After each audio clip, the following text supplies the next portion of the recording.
The envelope arrived on a Tuesday. Silas Boone knew it was trouble the moment he saw the crimson wax seal, the mark of the Western Matrimonial Agency, stamped with their ornate double heart insignia. He'd been expecting correspondence, yes, but not this. Not the heaviness of the paper, not the way his name had been written in that sharp, unforgiving script. He stood in the doorway of his ranch house, the Wyoming wind pulling at his collar, dust devils spinning across the valley floor.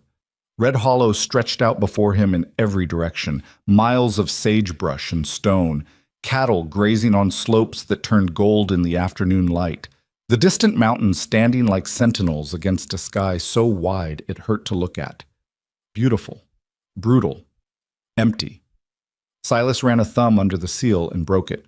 The letter inside was brief, curt even, the kind of language that pretended at professionalism while delivering a knife to the gut. Dear Mr. Boone, we regret to inform you that the arrangement previously discussed has been terminated. Miss Evelyn Hart, age 34, has been evaluated by our committee and deemed unsuitable for frontier placement. Her application has been withdrawn, and she will be returned to her previous residence on the evening of the 17th inst. We apologize for any inconvenience. A revised candidate list will be forwarded within the month. Respectfully, Howard Pritchard, Senior Coordinator, Western Matrimonial Agency. Silas read it twice, then a third time, as though the words might rearrange themselves into something that made sense.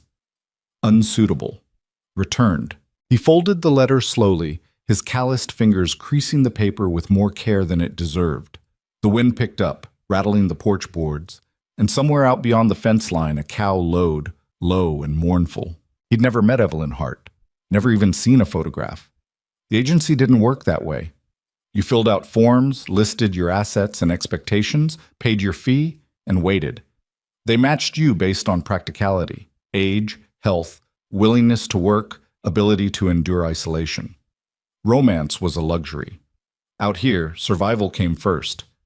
But still, the idea of her had taken root. For months, Silas had imagined a presence in the empty chair across from him at supper, a voice in the kitchen. Another set of hands to share the endless labor of keeping a ranch alive. He'd cleaned out the spare room, repaired the sagging bed frame, even bought a mirror and hung it above the washstand. Small preparations. Quiet hopes. And now, with a single piece of paper, all of it had been swept away. Unsuitable. The word sat heavy in his chest. He stepped off the porch and walked toward the barn, the letter still clutched in one hand. His boots crunched over the dry earth, and the horses nickered as he passed their corral. He didn't stop. He kept walking until he reached the fence at the edge of his property, where the land fell away into a shallow draw thick with juniper. From here, he could see the neighboring ranch. Caleb Thorne's spread, twice the size of his own, with a new barn and a house that didn't leak when it rained. Caleb had gotten married last spring through the same agency. A woman from Ohio. 26, blonde, efficient. Silas had seen her at the general store once, moving through the aisles with the kind of brisk competence that made other women look slow. Caleb treated her well enough, but Silas had also heard the way he talked about her in town, like she was a purchase he'd made, a solution to a problem. "Got myself a good one," he'd said, slapping Silas on the shoulder. "Young, strong, doesn't complain. You'll see when yours gets here." Silas had nodded, said nothing, but something about it had left a sour taste in his mouth. He looked down at the letter again, at that word. Unsuitable.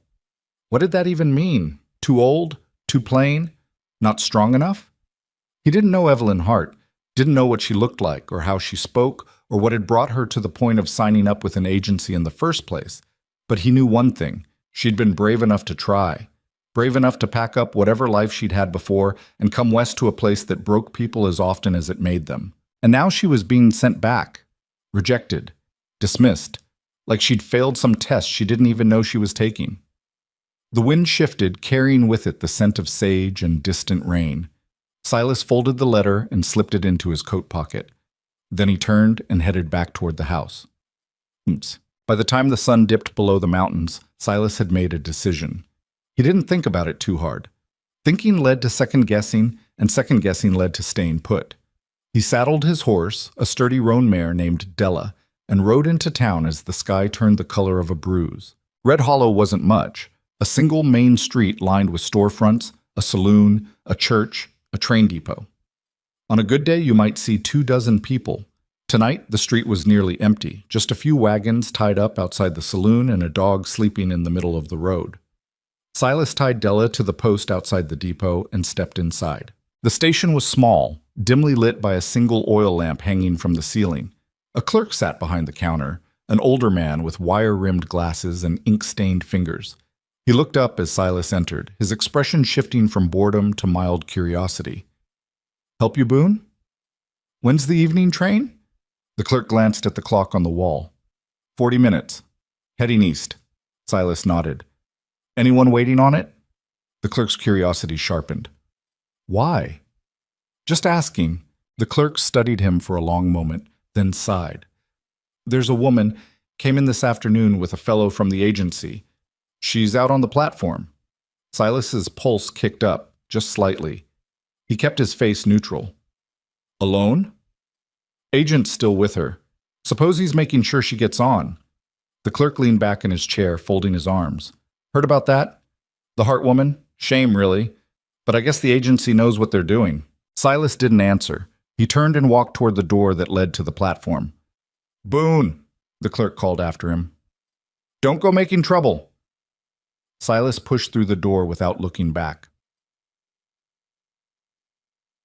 The platform was narrow, just a strip of weathered wood running alongside the tracks. A single bench sat against the station wall, and on it sat a woman. Silas stopped. She was smaller than he'd imagined, narrow-shouldered, her hands folded neatly in her lap. She wore a dark traveling dress, plain and well-mended, and a bonnet that shadowed her face.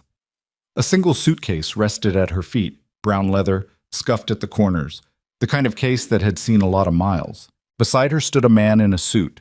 Howard Pritchard, Silas assumed. Tall, thin, with a neatly trimmed mustache, and the kind of posture that suggested he thought very highly of himself. He was speaking to the woman in low, measured tones, the way you might talk to a child or a dog. "Understand this is difficult, Miss Hart, but the decision has been made. You'll be much better suited to a position back east. The frontier simply isn't—" He trailed off as Silas stepped into view. Pritchard straightened, his expression shifting to one of polite suspicion. "Can I help you?" Silas ignored him. His eyes were on the woman. She had looked up when he approached, and now he could see her face. She wasn't young, Pritchard's letter had been clear about that, but she wasn't old either. Somewhere in that strange middle ground where the world stopped calling you a girl but hadn't quite decided what to call you instead.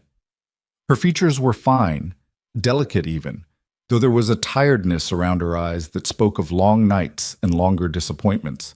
Her hair, dark and streaked with a few strands of gray, was pinned back in a simple knot. She met his gaze without flinching. "Miss Hart?"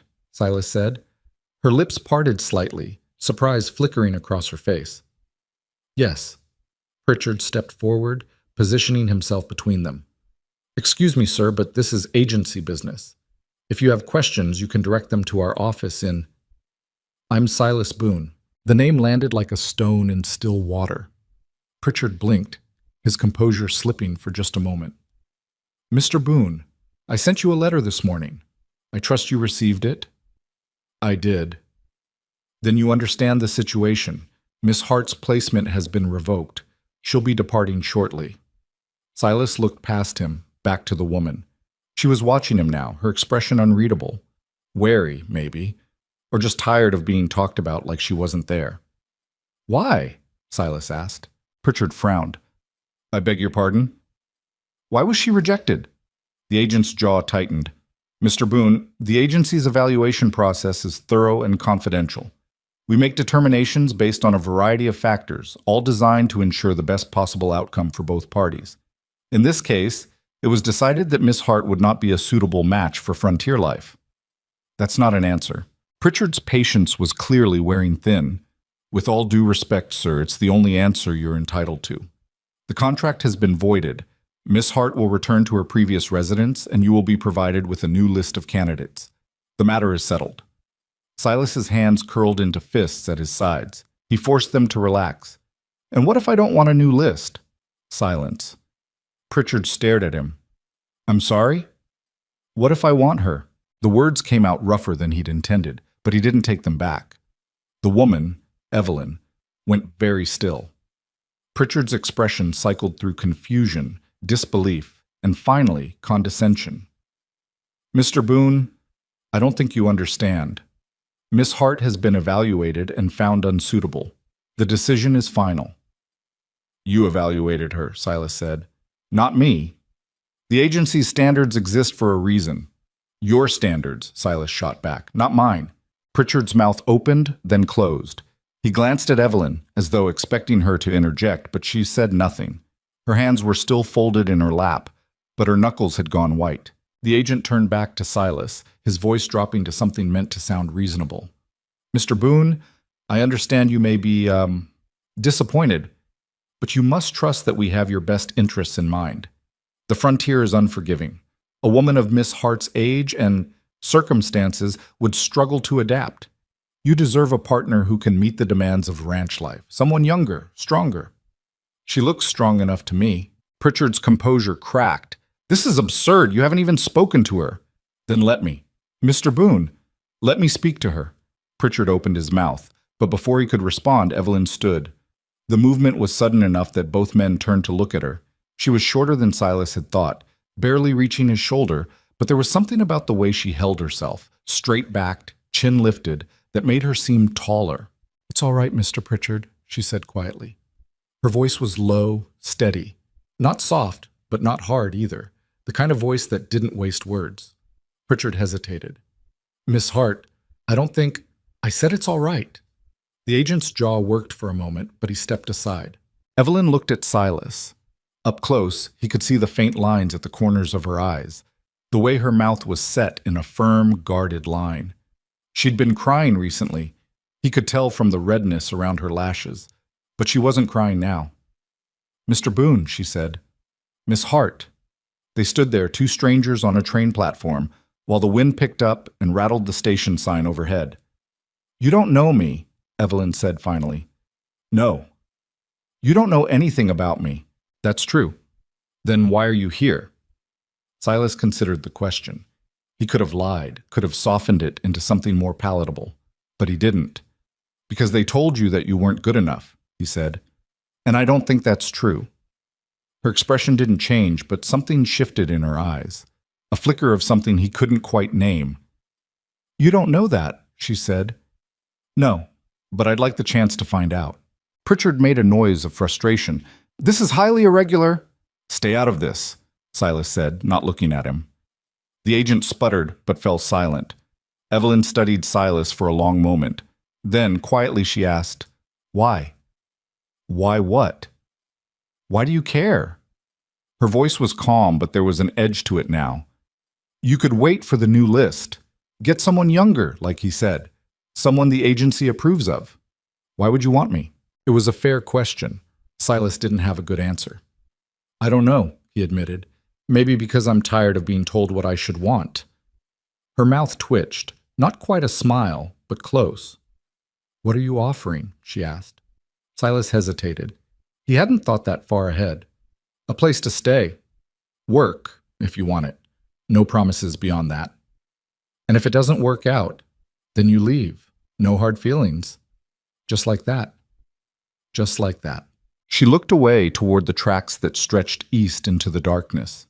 In the distance, a train whistle sounded, low and mournful. That's my train, she said softly. Silas nodded. Evelyn was quiet for a long moment. Then she bent down, picked up her suitcase, and turned to face him. All right, she said. Pritchard's eyes went wide. Miss Hart, you can't be serious. I'm very serious, Mr. Pritchard.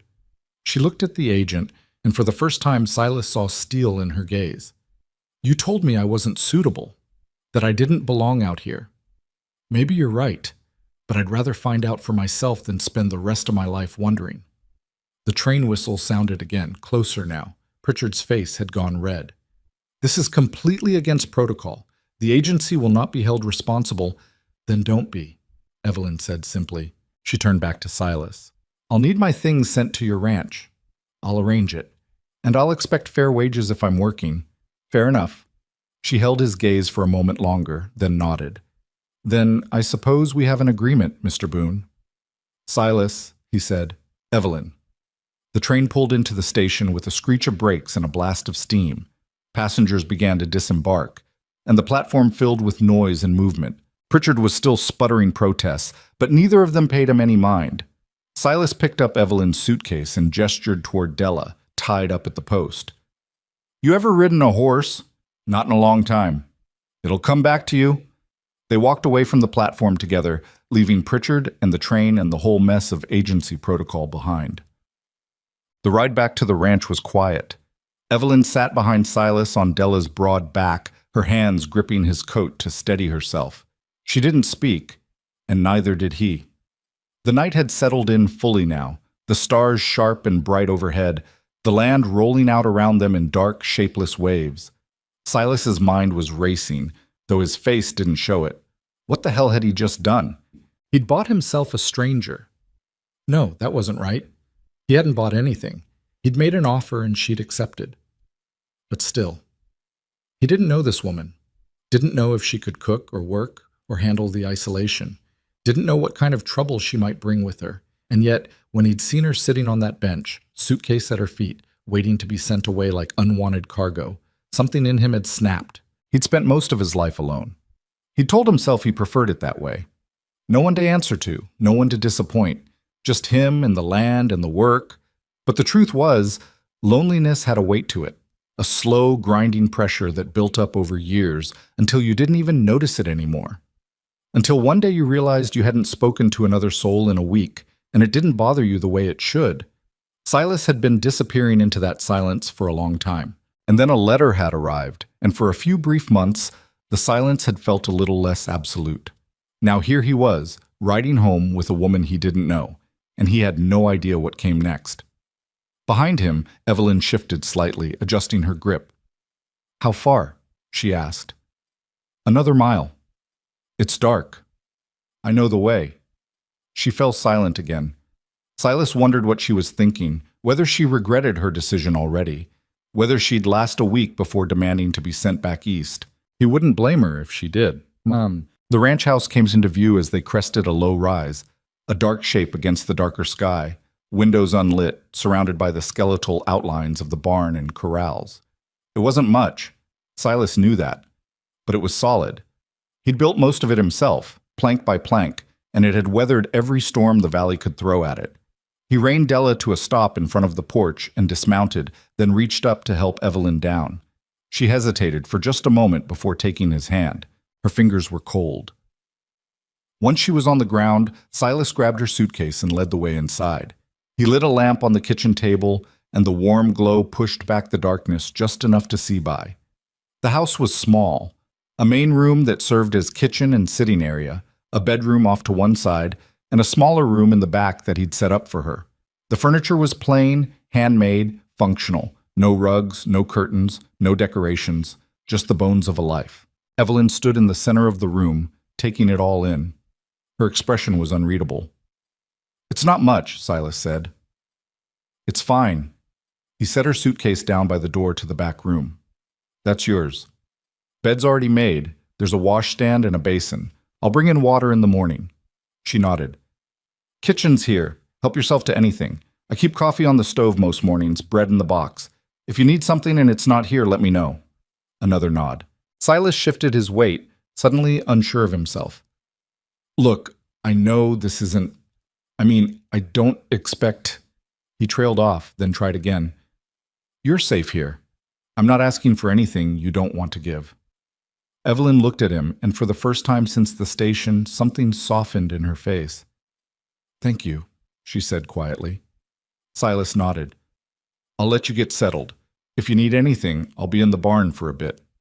He turned to leave, but her voice stopped him. Silas? He looked back. Why did you really do it? She asked. At the station. Why did you stop me from getting on that train? He thought about it. About the letter, and the word unsuitable, and the way Pritchard had talked about her like she was a problem to be solved. Because you deserve better than that, he said finally. Evelyn's eyes shimmered just for a moment, but she didn't cry. Good night, Silas. Good night, Evelyn. He lay awake that night, staring at the ceiling of his bedroom. Through the thin wall, he could hear small sounds: the creak of the bed frame, the rustle of fabric, the quiet settling of another person in his house. It had been so long since he'd shared this space with anyone. Outside, the wind picked up, rattling the shutters. Somewhere in the distance, a coyote called, high and lonesome. Silas closed his eyes and tried not to think about what he'd set in motion. But sleep was a long time coming. Morning came too early and too bright. Silas woke to the sound of roosters in the pale gray light that came before dawn. For a moment, he lay still, listening to the familiar creaks and groans of the house settling. Then he remembered the train station, the woman, the choice he'd made, and his eyes snapped open. He dressed quickly, pulling on worn trousers and a flannel shirt that had seen better days. His boots were by the door where he'd left them, caked with yesterday's mud. He stomped into them and made his way to the kitchen, moving as quietly as he could. The door to Evelyn's room was still closed. Silas started the fire in the stove, filled the coffee pot from the water barrel, and set it to boil. The routine was so ingrained he barely thought about it. But this morning, every movement felt strange, like he was performing for an invisible audience. He was pouring his first cup when he heard the door open behind him. Evelyn stood in the doorway, already dressed. She wore the same dark traveling dress from last night, though she'd removed the bonnet. Her hair was pinned back again, severe and practical. She looked tired, shadows under her eyes, her face pale in the early light, but she was upright, shoulders squared. "Morning," Silas said. "Good morning." An awkward silence settled between them. Silas gestured toward the pot. "Coffee?" "Please." He poured a second cup and handed it to her. She took it with both hands, wrapping her fingers around the tin mug like she was trying to warm them. "How'd you sleep?" he asked. "Well enough." It was a lie, and they both knew it. Silas nodded toward the table. "Sit. I'll get breakfast started." "I can help." "You don't have to." "I'd like to." He hesitated, then stepped aside. Evelyn set down her coffee and moved to the counter where he kept the bread and preserves. Her movements were efficient, no wasted motion. She found a knife in the drawer without asking, sliced the bread into even pieces, and set them on a plate. They worked in silence. Silas fried eggs in a cast-iron skillet, while Evelyn set the table. It should have felt natural, two people sharing a kitchen, but instead it felt like they were dancing around each other, careful not to get too close. When the food was ready, they sat across from each other at the small wooden table. Silas ate quickly, the way he always did when he had work waiting. Evelyn ate more slowly, her eyes drifting around the room, taking in details. "You built this yourself?" she asked finally. Silas glanced up. "Most of it. Bought the land 8 years ago. House took about 2 years to finish. It's sturdy. Has to be. Winters here'll tear apart anything that isn't." She nodded, her gaze moving to the window. Outside, the valley was beginning to glow with the first real light of day. The mountains in the distance were still dark silhouettes, but the sky above them was turning from gray to gold. "It's beautiful," she said quietly. Silas followed her gaze. He'd stopped noticing the beauty a long time ago. Out here, beauty was just another word for harsh. "It's unforgiving," he said. Evelyn looked back at him. "Most beautiful things are." Something in her tone made him pause. He studied her across the table, this stranger he'd brought into his home. She was looking down at her plate now, pushing eggs around with her fork. "You don't have to stay, you know," he said. "If you've changed your mind." Her head came up sharply. "Have you?" "No. But I wouldn't blame you if you had." Evelyn set down her fork. "Mr. Pritchard told me I wasn't suited for this life, that I'd fail out here. I'm not interested in proving him right on the first day." "Silas," he said. "What?" "You called me Mr. Boone. It's just Silas." A faint smile touched her lips. "All right, Silas." He nodded and went back to his eggs. After a moment, Evelyn spoke again. "What do you need from me?" The question caught him off guard. "What do you mean?" "You brought me here. You said there was work if I wanted it. What kind of work?" Silas pushed his empty plate aside. "Ranch doesn't run itself. Cattle need tending, fences need mending, chickens need feeding, garden needs planting when the weather warms up. There's washing, cooking, cleaning. More than one person can handle alone. I can do that." You've done it before? I've done a lot of things before. Her voice was steady, but there was an edge to it. I'm not helpless, if that's what you're worried about. I'm not worried? You sound worried. Silas leaned back in his chair. I'm just trying to figure out how this works. I'm not used to having someone else around. Neither am I. They looked at each other across the table. The sun had risen higher now, and light poured through the window, catching dust motes in the air between them. We'll figure it out, Silas said finally. Evelyn nodded. We will. He stood and carried his plate to the wash basin. I've got to check on the cattle this morning. Fence came down in the north pasture last week, and I need to see if they've wandered. Should be back by noon. What should I do while you're gone? Silas thought about it. There's firewood that needs stacking behind the house. Chickens need feeding. Coops out back, feeds in the barn. After that, you can settle in, unpack your things, get a sense of the place. All right. He grabbed his hat from the peg by the door and paused. Evelyn? She looked up. If you need anything, if something happens, there's a rifle above the door frame. You know how to use one? Her expression didn't change. Yes, Silas nodded. He didn't ask why. Everyone out here had their reasons for knowing how to shoot. He stepped outside into the cold morning air, leaving Evelyn alone in the house. The valley stretched out before him, vast and still. Somewhere in the distance, cattle were moving, dark shapes against the pale grass. Silas took a breath, let it out slowly, and headed toward the barn. Behind him, inside the house, he heard the faint clatter of dishes being washed. It was a start. Evelyn stood at the kitchen window and watched Silas disappear over the ridge. He rode with the easy posture of a man who'd spent most of his life in a saddle, his body moving with the horse like they were one creature. When he was out of sight, she let out a breath she hadn't realized she was holding. The house felt enormous now that she was alone in it. Empty. She turned in a slow circle, taking in the sparse furniture, the bare walls, the stove that still radiated warmth. It was a bachelor's house. Functional. Clean enough. But devoid of anything soft or decorative. She thought about the home she'd left behind. A boarding house in Philadelphia, a single room on the third floor with a narrow bed and a window that overlooked an alley. She'd lived there for 6 years, working as a seamstress in a factory that paid just enough to cover rent and food and nothing else. 34 years old and nothing to show for it. That's what her sister had said the last time they'd spoken. Margaret, 2 years younger and already married with 3 children, living in a proper house with a proper husband who worked at a bank. Margaret had looked at Evelyn with something between pity and disdain. You can't keep waiting for something better to come along, she'd said. You're not getting any younger. Evelyn had applied to the matrimonial agency the next week. She'd filled out the forms honestly. Age, 34. Health, good. Skills, sewing, cooking, basic reading, and arithmetic. Willing to relocate? Yes. Willing to marry? Yes, if the match was suitable. She'd sent in the paperwork with a small photograph. Nothing flattering, just a plain portrait taken at a studio near the factory. And waited. 3 months later, she'd received a letter. A placement had been found. A rancher in Wyoming. Name, Silas Boone. Age, 38. Property, 160 acres. Status, unmarried. The letter had included a train ticket and instructions to arrive by the 17th. Evelyn had packed her life into a single suitcase and said goodbye to no one. But then, at the Philadelphia station, just before she was supposed to board, another agent had appeared. A woman with a tight bun and a mouth like a knife slash. She'd pulled Evelyn aside, looked her up and down, and frowned. How old are you?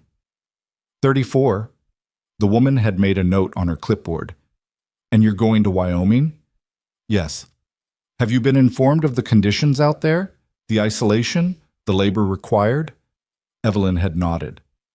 I was told. The woman's frown had deepened. I'm going to recommend a reevaluation of your placement. Wait here. Evelyn had waited and waited. Hours passed. Other passengers boarded and departed.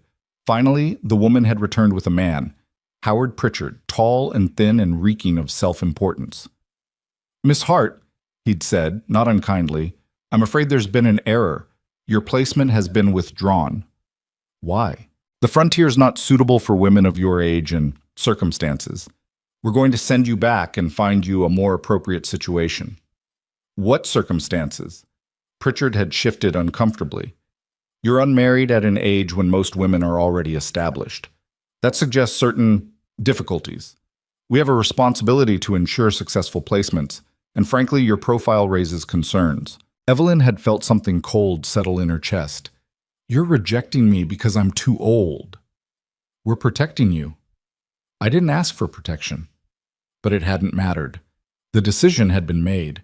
She'd been loaded onto a train heading west, not to Wyoming, but to the nearest depot where she could be sent back east.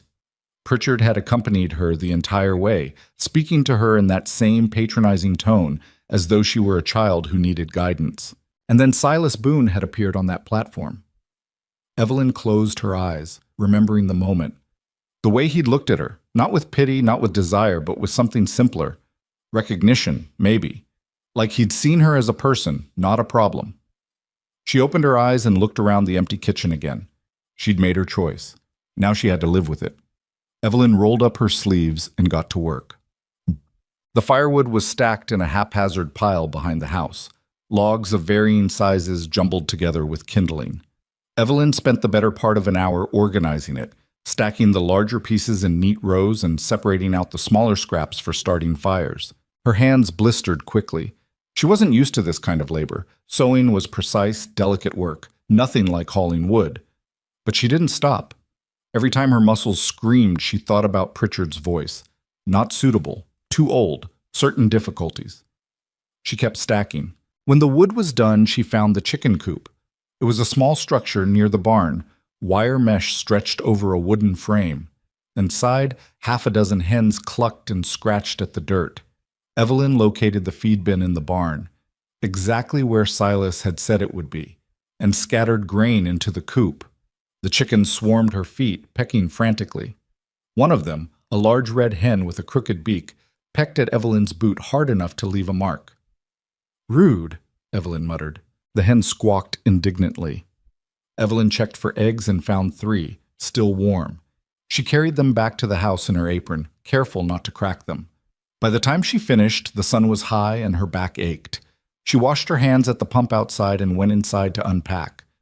Her suitcase sat where Silas had left it, just inside the door to the small back room. Evelyn carried it to the bed and opened it. Inside were the remnants of her old life. 2 more dresses, both plain and dark, a nightgown, a hairbrush, a small wooden box that held her mother's wedding ring. Evelyn had never worn it, but she couldn't bring herself to sell it. A book of poetry, the spine cracked from too many readings. A few letters from Margaret, though Evelyn wasn't sure why she'd kept them. At the very bottom, wrapped in cloth, was a photograph. Evelyn pulled it out carefully. It was old, the edges frayed, the image fading. A family portrait. Mother, father, 2 daughters. Evelyn couldn't have been more than 8 when it was taken. Margaret was 6, sitting primly on their mother's lap. Their father stood behind them, one hand on their mother's shoulder, his expression serious. Both parents were dead now. Her father from a factory accident when she was 16, her mother from illness 2 years later. Margaret had married and moved on. Evelyn had stayed behind, working, surviving, waiting for something she couldn't name. She stared at the photograph for a long moment, then wrapped it back in the cloth and tucked it into the drawer of the small bedside table. The room was sparse, just the bed, the table, the washstand, but it was hers. That was more than she'd had in a long time. Evelyn sat on the edge of the bed and let herself feel it. The exhaustion, the fear, the wild, desperate hope that maybe, just maybe, she'd made the right choice. Outside, a horse whinnied. Evelyn stood and looked out the window. Silas was riding back toward the house, Della's head bobbing with each step. He dismounted near the barn and began unsaddling the mare, his movements quick and practiced. Evelyn smoothed down her dress, tucked a loose strand of hair back into place, and went to meet him. Silas saw her coming across the yard and paused, one hand on Della's bridle. She looked different in the daylight, smaller somehow. But there was a set to her jaw that hadn't been there last night, a determination in the way she moved. "Cattle all right?" she asked when she reached him. "Most of them. Lost one to a cougar last week, but the rest are where they should be." Evelyn nodded like she understood. Silas doubted she did, but he appreciated the effort. "Wood stacked," she said. "Chickens are fed." Found 3 eggs. Good. They stood there, awkward again. Silas busied himself with removing Della's saddle, hoisting it onto the fence rail. I was thinking, Evelyn said. About lunch. What about it? I could make something, if you tell me what you have. Silas glanced toward the house. There's salt pork in the cellar, beans, some potatoes. Not much else until I get to town next week. That's enough. He hesitated. You don't have to eat. I want to. She met his eyes. I'm not here to be a burden, Silas. Let me help. He nodded slowly. All right. Evelyn turned and headed back toward the house. Silas watched her go, then shook his head and led Della into the barn. This was going to take some getting used to. Lunch was simple but good. Fried salt pork, boiled potatoes, beans cooked with a bit of onion. Silas ate in silence, surprised by how much better everything tasted when someone else had made it. Evelyn picked at her food, eating small bites. She looked like she wanted to say something but couldn't quite find the words. Finally, Silas broke the silence. You did good this morning. She glanced up. It was just chores. Still, you did good. A faint flush crept into her cheeks. Thank you. They went back to eating. Outside, the wind was picking up, rattling the shutters. Silas could smell rain coming, still a few hours off, but close. Storm's moving in, he said. Evelyn looked toward the window. How can you tell? The air, the way the wind shifts. You live out here long enough, you learn to read it. Will it be bad? Probably just rain, maybe some thunder. Nothing to worry about. She nodded, but he could see the tension in her shoulders. City folk didn't like storms. They liked walls and roofs and the illusion of safety. You scared of thunder? He asked. No. She said it too quickly. Silas allowed himself a small smile. It's all right if you are. I'm not. Suit yourself. They finished the meal in silence. Afterward, Evelyn cleared the plates and began washing them. Silas stood, intending to head back outside, but something stopped him. Evelyn? She looked over her shoulder. I'm going to be working in the barn this afternoon, mending tack. If you want to come out, see how things work, you're welcome to. She turned to face him fully. You don't have to include me in everything. I know, but you said you wanted to help. Can't help if you don't know what needs doing. Evelyn considered this. Then she nodded. All right, let me finish here first. Take your time. Silas grabbed his hat and headed outside, leaving the door open behind him. The barn smelled like hay and leather and horses. Evelyn stepped inside, blinking as her eyes adjusted to the dim light. Silas was sitting on an overturned crate near the back, a saddle across his lap, working a piece of leather through a buckle. He glanced up when she entered. Close the door. Don't want the chickens getting in. Evelyn pulled the door shut and walked toward him. The barn was larger than it looked from the outside, with stalls along one wall and storage areas packed with tools, feed sacks, and equipment she didn't recognize. What are you doing? She asked. Stirrup strap broke last week. Been meaning to fix it. She watched as he threaded the leather through, his hands moving with the same easy confidence she'd seen earlier. There was no wasted motion, no hesitation. You do all your own repairs? She asked. Have to. Nearest town's a half-day ride, and even then, the blacksmith charges too much. Is that where you got your supplies? Red Hollow? Yeah. He glanced up. You'll see it soon enough. We'll need to go in next week for provisions. Evelyn's stomach tightened. Will people know? About me, I mean. About what happened at the station. Silas's hand stilled. Probably. Town's small. Word travels. What will they think? He looked at her directly. Does it matter? It might. Silas set down the saddle and leaned back against the wall. People here talk. It's what they do when there's nothing else to do. They'll say what they're going to say whether we like it or not. And what will they say? That I took in a woman the agency rejected, that you're too old, or too weak, or too something. His voice was flat, matter of fact. That I'm a fool for going against their judgment. Evelyn's throat tightened. And are you? A fool? Yes. Silas was quiet for a long moment. Then he picked up the saddle again and went back to work. Ask me in a year. It wasn't reassurance exactly, but it wasn't condemnation either. Evelyn watched him work, the steady rhythm of his hands, the crease of concentration between his brows. Outside, thunder rumbled in the distance. Silas? Yeah? Why do you live out here so far from everything? He didn't look up. Same reason as anyone, I suppose. Land was cheap, work was hard but honest. Figured I could make something of myself. Have you? That made him pause. He looked around the barn at the tools and the hay and the worn saddle in his lap. I've made a living, that's something. Is it enough? Silas met her eyes. It was. Until recently. The weight of his words settled between them. Evelyn didn't know what to say to that. The storm broke overhead with a crack of thunder so loud it shook the barn walls. Rain began to pour down, drumming against the roof like 1,000 fists. Evelyn flinched despite herself. Silas stood and walked to the door, peering out at the deluge. It'll pass, he said. Always does. Evelyn joined him, standing just behind his shoulder. The valley had disappeared behind a curtain of rain, the mountains lost entirely. Water poured off the barn roof in sheets, turning the yard into a muddy river. It's so loud, she said. That's the frontier. Everything's louder out here. Storms, silence, life.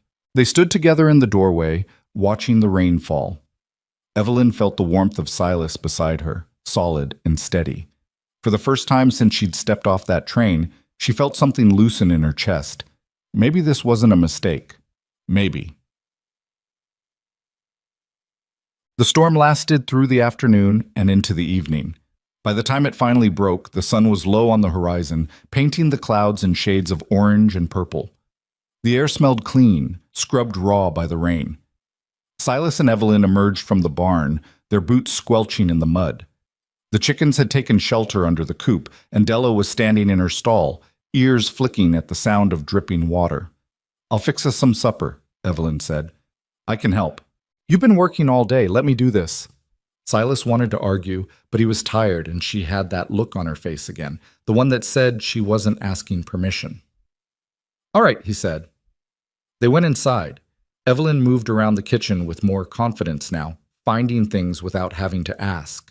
She boiled more potatoes and fried the last of the salt pork, then made a simple gravy from the drippings. They ate at the table as the light faded outside. Silas watched her across the flickering lamplight, this woman who had appeared in his life like the storm, sudden, disruptive, impossible to ignore. Thank you, he said. Evelyn looked up. For what? For staying. She set down her fork. You keep thanking me. You don't have to. I do, though. You could have gotten on that train. You didn't. Neither did you, she said quietly. You could have let me leave. You didn't. They sat in silence for a moment, the weight of their choices hanging between them. Finally, Evelyn spoke. What happens now? Silas leaned back in his chair. We keep going, one day at a time, see where it leads. And if it leads nowhere? Then at least we tried. Evelyn smiled faintly. That's not much of a plan. It's the only one I've got. She laughed, a soft, unexpected sound that seemed to surprise even her. It was the first time Silas had heard her laugh, and it changed her whole face. All right, she said. One day at a time. That night, Evelyn lay in her small bed and listened to the sounds of the house. The creak of wood, the whisper of wind through the eaves, the distant call of an owl. She thought about Silas, asleep in the next room, thought about the way he'd stood up to Pritchard at the station, the quiet strength in his voice, thought about the risk he'd taken, bringing her here. She didn't know if this would work, didn't know if she was strong enough for this life, or if Silas would regret his choice. But she knew one thing, she wasn't going to give up without a fight. Outside, the stars came out one by one, filling the sky with cold, distant light. Evelyn closed her eyes and let sleep take her. The next morning, Silas woke to the smell of coffee. He dressed and went to the kitchen, where Evelyn was already up, moving around the stove. She'd changed into a different dress. Still plain, still dark, but this one had sleeves rolled up to her elbows. Morning, she said without turning around. Morning. She poured him a cup of coffee and handed it over. Their fingers brushed for just a moment, and both of them pulled back quickly. Sleep all right? Silas asked. Better than the night before. Good. They fell into a rhythm over the next few days. Silas would wake early, tend to the animals, ride out to check the fences and the cattle. Evelyn would work around the house, cleaning, cooking, mending clothes she found in a basket he'd long ignored. In the afternoons, they'd work together, side by side, on whatever needed doing. They didn't talk much, but the silence between them was beginning to feel less heavy. On the fourth day, Silas taught her how to milk the cow, a cantankerous old beast named Bess who didn't like strangers. Evelyn's first attempt ended with a bucket of spilled milk and Bess's tail slapping her in the face. "You have to be firm," Silas said, trying not to smile. "I am being firm." "Firmer." Evelyn shot him a look, but she tried again. This time the milk came in thin streams, filling the bucket slowly. "There," Silas said. "See? You've got it." Evelyn looked down at the bucket, a mixture of pride and disbelief on her face. "I did it." "You did." She smiled, a real smile this time, wide and unguarded. Silas felt something shift in his chest. On the fifth day, they rode into town together. Silas had put it off as long as he could, but they were running low on supplies, and there was no avoiding it. He saddled Della and helped Evelyn climb up behind him. She sat closer this time, her hands resting lightly on his waist. The ride took just over an hour. As they crested the final ridge, Red Hollow came into view, the same dusty main street, the same handful of buildings. Evelyn's grip tightened. "It'll be fine," Silas said, though he wasn't sure he believed it. They rode down the main street and stopped in front of the general store. A few people were milling about. Mrs. Talbot, the preacher's wife, standing outside the church. Old Vernon Kemp sitting on a bench, whittling. Caleb Thorne loading supplies into a wagon. Every single one of them stopped what they were doing and stared. Silas dismounted and helped Evelyn down. Her face was pale, but she kept her chin up. "Stay close," he said quietly. They walked into the general store together. The store was dim and cluttered, shelves packed with dry goods, tools, fabric, and everything else a frontier town might need. Behind the counter stood Martin Greer, the owner, a portly man with thinning hair and a sharp eye for gossip. "Silas," he said, his gaze sliding immediately to Evelyn, "wasn't expecting to see you today." "Need supplies," Silas said curtly. Greer's eyes stayed on Evelyn. "And who's this?" "Evelyn Hart," Silas said. "She's staying at my place." The silence that followed was deafening. Greer's eyebrows climbed toward his hairline. "The Hart woman? The one the agency sent back?" Silas's jaw tightened. "She didn't go back." "I can see that." Greer leaned forward, his expression a mixture of curiosity and judgment. "Heard about what happened at the station. That true? You stopped her from leaving?" "That's right." "Well," Greer let out a low whistle. "That's something." Evelyn stepped forward.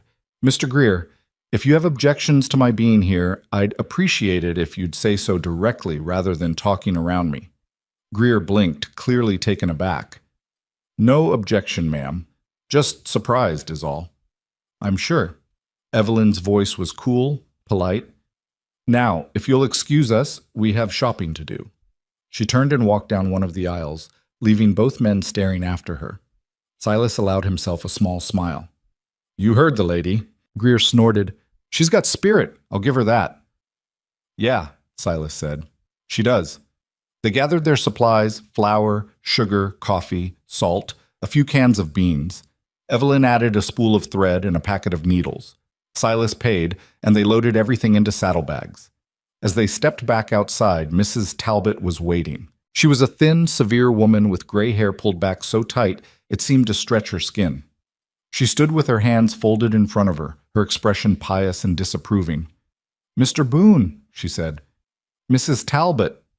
Her eyes flicked to Evelyn. "I don't believe we've been introduced."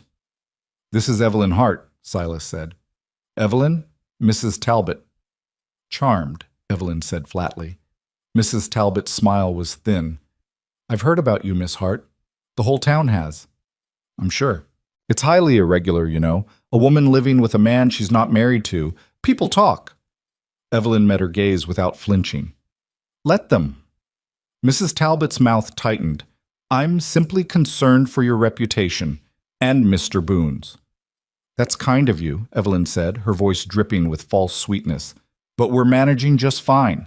Silas stepped between them before the conversation could escalate further. We need to get going. Afternoon, Mrs. Talbot. He took Evelyn's arm and steered her toward Della. Behind them, he could feel Mrs. Talbot's eyes boring into their backs.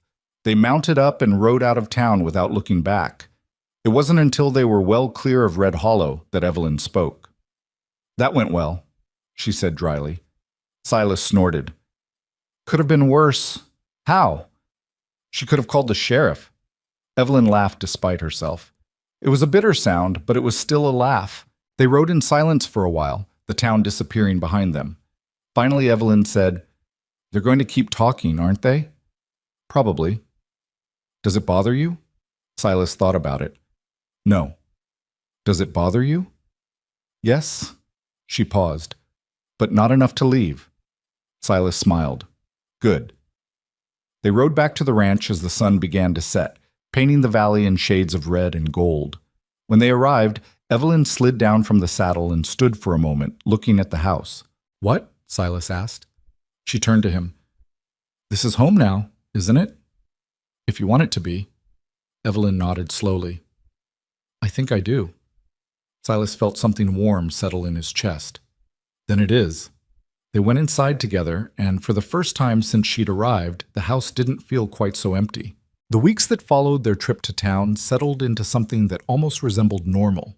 Almost. Silas rose before dawn every morning, the habit too deeply ingrained to break even when sleep still pulled at him. He'd find Evelyn already in the kitchen more often than not, the coffee brewing, her hands busy with some task or another.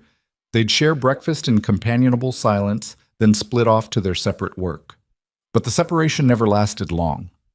One of them would always find a reason to check on the other, Silas needing help moving fence posts, Evelyn asking him to reach something on a high shelf she could have gotten herself with a stool. Neither of them acknowledged what they were doing. The ranch work intensified as autumn crept closer. The cattle needed to be moved to lower pastures before the first snow. The hay needed cutting and storing. The root vegetables in the small garden Evelyn had coaxed back to life needed harvesting before the ground froze solid.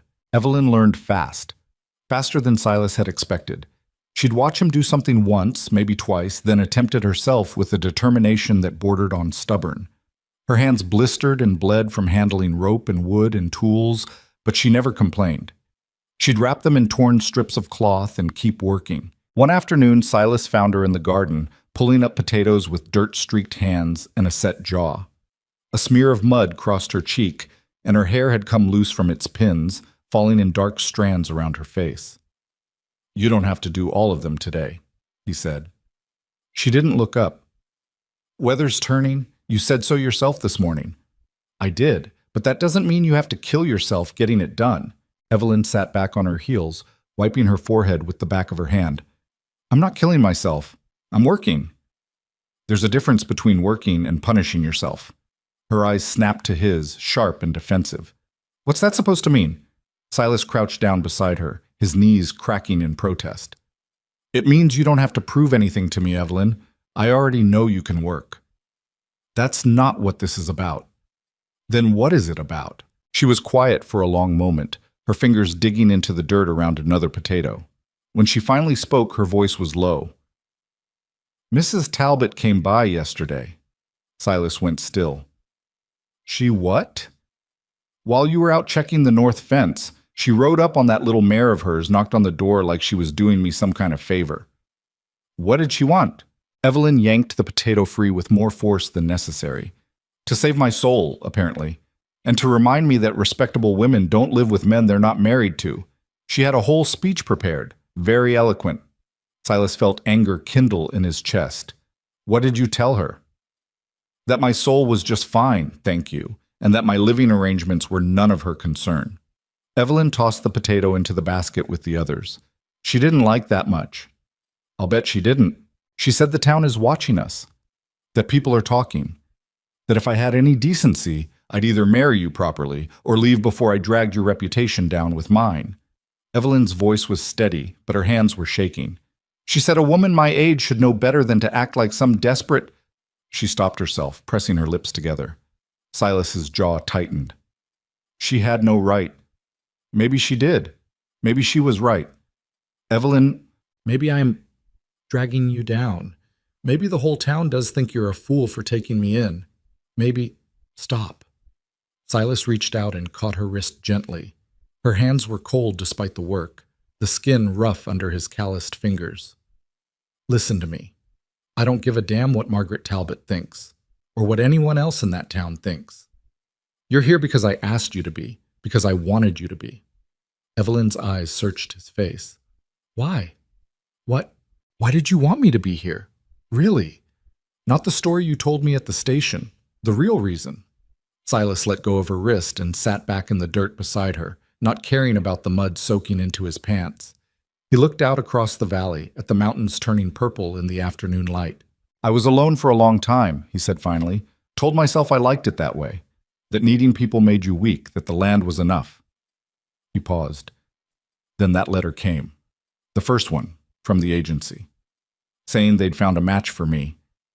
And for a few months, everything felt different, like maybe the land wasn't enough after all. Like maybe I'd been lying to myself for years. He looked at her. When they sent the second letter, saying you weren't coming, saying you weren't suitable, something broke. Not because I knew you, I didn't, but because it felt like they were telling me I didn't deserve to want more, that I should just accept the loneliness and stop hoping for anything else. Evelyn's expression had softened, the defensiveness melting away. So when I saw you at that station, Silas continued, waiting to be sent back like damaged goods, I couldn't let it happen. Not to you, not to either of us. He picked up a clod of dirt and crumbled it between his fingers. Maybe that makes me selfish, I don't know, but it's the truth. The silence stretched between them, filled only by the wind moving through the grass and the distant call of a hawk. I was engaged once, Evelyn said quietly. Silas looked at her, surprised. His name was Thomas. I was 22. He was 25, worked as a clerk in my father's factory. She pulled another potato from the ground, her movements slow and deliberate. He was kind, steady. Everyone said we were a good match. He proposed. I said yes. We were supposed to marry the following spring. What happened? My father died. Factory accident. Thomas stayed for the funeral, held my hand through the whole thing. Then 2 weeks later, he told me he'd been offered a position in Boston. Better pay, better prospects. He asked me to come with him. She paused. But my mother was sick, had been for months, though we didn't know how bad it was yet. I told Thomas I couldn't leave her, that we'd have to wait. Did he wait? Evelyn shook her head. He said he understood, that he'd write, that we'd figure it out. She smiled bitterly. He wrote twice. The second letter said he'd met someone else. Someone whose family could help his career, someone without complications. Silas felt a surge of anger toward a man he'd never met. I'm sorry. Don't be. It taught me something valuable. What's that? That people leave. That promises mean nothing when something better comes along. That being needed isn't the same as being wanted. She looked at him directly. So when you ask why I'm working myself to the bone, that's why. Because I need to be needed. Because if I'm useful, maybe I can stay. The honesty of it hit Silas like a fist to the chest. He saw himself in her words, the fear of being cast aside, of being found wanting, of building walls so high that loneliness became easier than risk. You don't have to earn your place here, Evelyn. Don't I? No. He said it firmly. You're not a hired hand, you're not... He stopped, unsure how to finish. What am I then? Silas didn't have an answer. Partner felt too presumptuous. Friend felt too small. The truth was somewhere in between, something he didn't have words for yet. You're someone I'm glad is here, he said finally. That's enough for now, isn't it? Evelyn studied him for a long moment. Then she nodded slowly. Yes, I suppose it is. They went back to digging potatoes together, working side by side as the sun moved across the sky. And when Silas's hand accidentally brushed hers, reaching for the same plant, neither of them pulled away quite as quickly as they had before. October arrived with frost that painted the grass silver each morning. The cattle grew shaggy coats, and the chickens huddled together in the coop at night. Evelyn had taken to wearing a heavy shawl Silas had found in an old trunk. It had belonged to his mother, he said, though he didn't elaborate. They'd fallen into patterns. Evelyn would mend his shirts in the evenings while Silas carved new fence stakes or repaired tack. Sometimes she'd read aloud from her book of poetry, her voice soft in the lamplight. Silas pretended not to listen, but she could see the way his hands would still, the way his eyes would drift toward her. Other times, Silas would tell her about the land, how to read weather in the clouds, which plants the cattle avoided because they were poisonous, where the best fishing was in the creek that ran along the eastern boundary. Evelyn absorbed it all, filing away each piece of knowledge like it was precious. On a Thursday afternoon, Caleb Thorne rode up to the ranch unannounced. Silas was in the barn when Evelyn heard the horse approaching. She stepped out onto the porch, shading her eyes against the low sun. Caleb sat tall in his saddle, a man clearly used to owning every space he entered. "Afternoon," he called out. "Silas around?" "In the barn." Evelyn didn't move from the porch. Caleb dismounted and tied his horse to the rail. He was younger than Silas, probably early 30s, with sandy hair and the kind of easy confidence that came from never being told no. His eyes raked over Evelyn with undisguised curiosity. "You must be the Hart woman. Heard you were still here." "Evelyn," she corrected. "Right, Evelyn." He smiled, but it didn't reach his eyes. "Caleb Thorne. My ranch is just east of here, biggest spread in the valley." "Congratulations." His smile faltered slightly. Before he could respond, Silas emerged from the barn, wiping his hands on a rag. "Caleb." His tone was neutral, but Evelyn could hear the wariness underneath. "What brings you by?" "Can't a neighbor stop in for a visit?" "You usually don't." Caleb laughed, but it sounded forced. "Fair enough. Actually, I came to talk about the winter grazing. Some of my cattle have been drifting onto your land near the creek. Thought we should discuss boundaries before snow makes it harder to move them." "Your cattle have been on my land since August," Silas said flatly. "This is the first I'm hearing you want to discuss it." "Well, I'm here now." The two men stared at each other. Evelyn could feel the tension thickening. "I'll put coffee on," she said, breaking the silence. "If you gentlemen want to talk, might as well do it inside." Caleb's eyes lit up. "That'd be mighty kind of you, ma'am." Silas shot her a look that clearly said, "Why are you helping him?" Evelyn ignored it and went inside. The men followed, boots heavy on the wooden floor. They sat at the kitchen table while Evelyn moved around the stove, preparing coffee and setting out what was left of the bread she'd baked that morning. "Nice setup you got here," Caleb said, looking around. His gaze lingered on Evelyn. "Real homey." "We manage," Silas said. "I'm sure you do." Caleb accepted a cup of coffee from Evelyn with a nod of thanks. "My wife's been asking about you, actually. Sarah. Says she hasn't seen you in town since—" He paused delicately. "Since you arrived." "I've been busy," Evelyn said. "Of course. Ranch work's demanding. Sarah knows that better than anyone. Still, she thought you might like some company. Female company. Gets lonely out here for women, I expect." Evelyn poured coffee for Silas and herself, then sat down at the table. "I'm not lonely." "No?" Caleb's eyebrows rose. "That's good. That's real good. Some women can't handle the isolation. Sarah struggled at first, but she's adapted well. Having children helped, I think. Gives her purpose." Silas's jaw tightened. "Caleb, you said you wanted to talk about cattle." Right. But Caleb's attention was still on Evelyn. "You planning on staying long-term, then? I only ask because the agency usually doesn't— Well, you know how it is." "I know exactly how it is," Evelyn said coolly. "And yes, I'm staying." "Married yet?" The question hung in the air like a slap. Silas set down his coffee cup with deliberate care. "That's none of your business. Just asking. People wonder is all. Respectable folks tend to make things official." Caleb's smile had an edge to it now. "But I'm sure you have your reasons." "We do," Evelyn said before Silas could respond. "Our reasons are our own, just like your business is yours. Now, about those cattle, Silas mentioned they've been on his land since August. That's 2 months of grazing he's provided your herd, free of charge. Seems to me you owe him compensation." Caleb blinked, clearly not expecting her to engage. "Well, now, I wouldn't say—" "How many head?" Evelyn asked Silas. 20, give or take." 20 head for 2 months? Evelyn met Caleb's eyes. "Market rate for grazing is about 50 cents per head per month. That comes to $20. Seems fair?" Caleb's face darkened. Now hold on. Or, Evelyn continued, you could round up your cattle and move them back to your property, and we'll call it even. Your choice. The silence was absolute. Silas stared at Evelyn like he'd never seen her before. Caleb's friendly facade had completely dropped. You've got some nerve, Caleb said slowly. Coming in here, thinking you can tell me how to run my operation. I'm not telling you anything, Evelyn said calmly. I'm simply stating facts. Your cattle, Silas's land, 2 months. $20 or move them. That's business, not nerve. Caleb stood abruptly, his chair scraping against the floor. Silas, are you going to let her talk to me like this? Silas leaned back in his chair, a small smile playing at the corners of his mouth. She's not wrong. This is ridiculous. $20 or move the cattle, Caleb. Your choice.